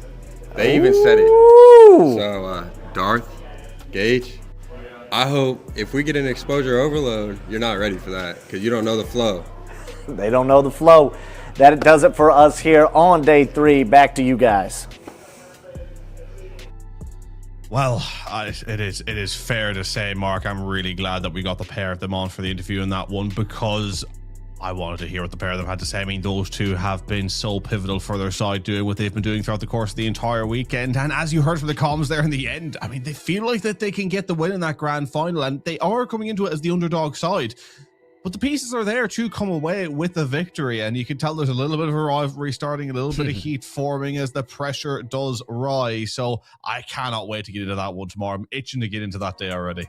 Yeah, I mean, it's going to be great. Like, Luruka is very humble about deciding he's not, he's not bigging himself up. He doesn't want to get too over ahead of himself. He had a phenomenal series in that last semi-final, and if him and Raz are all gunning, doing what they've been doing all weekend, that grand final is going to be a very interesting taste for thought, because they have got opportunities for sure against the Central Europe side. Like, you know what? Either way, like, best of 7, there's going to be a lot more maps. Like you said, they don't know the flow of exposure. Maybe that's going to be the turning point for them as well.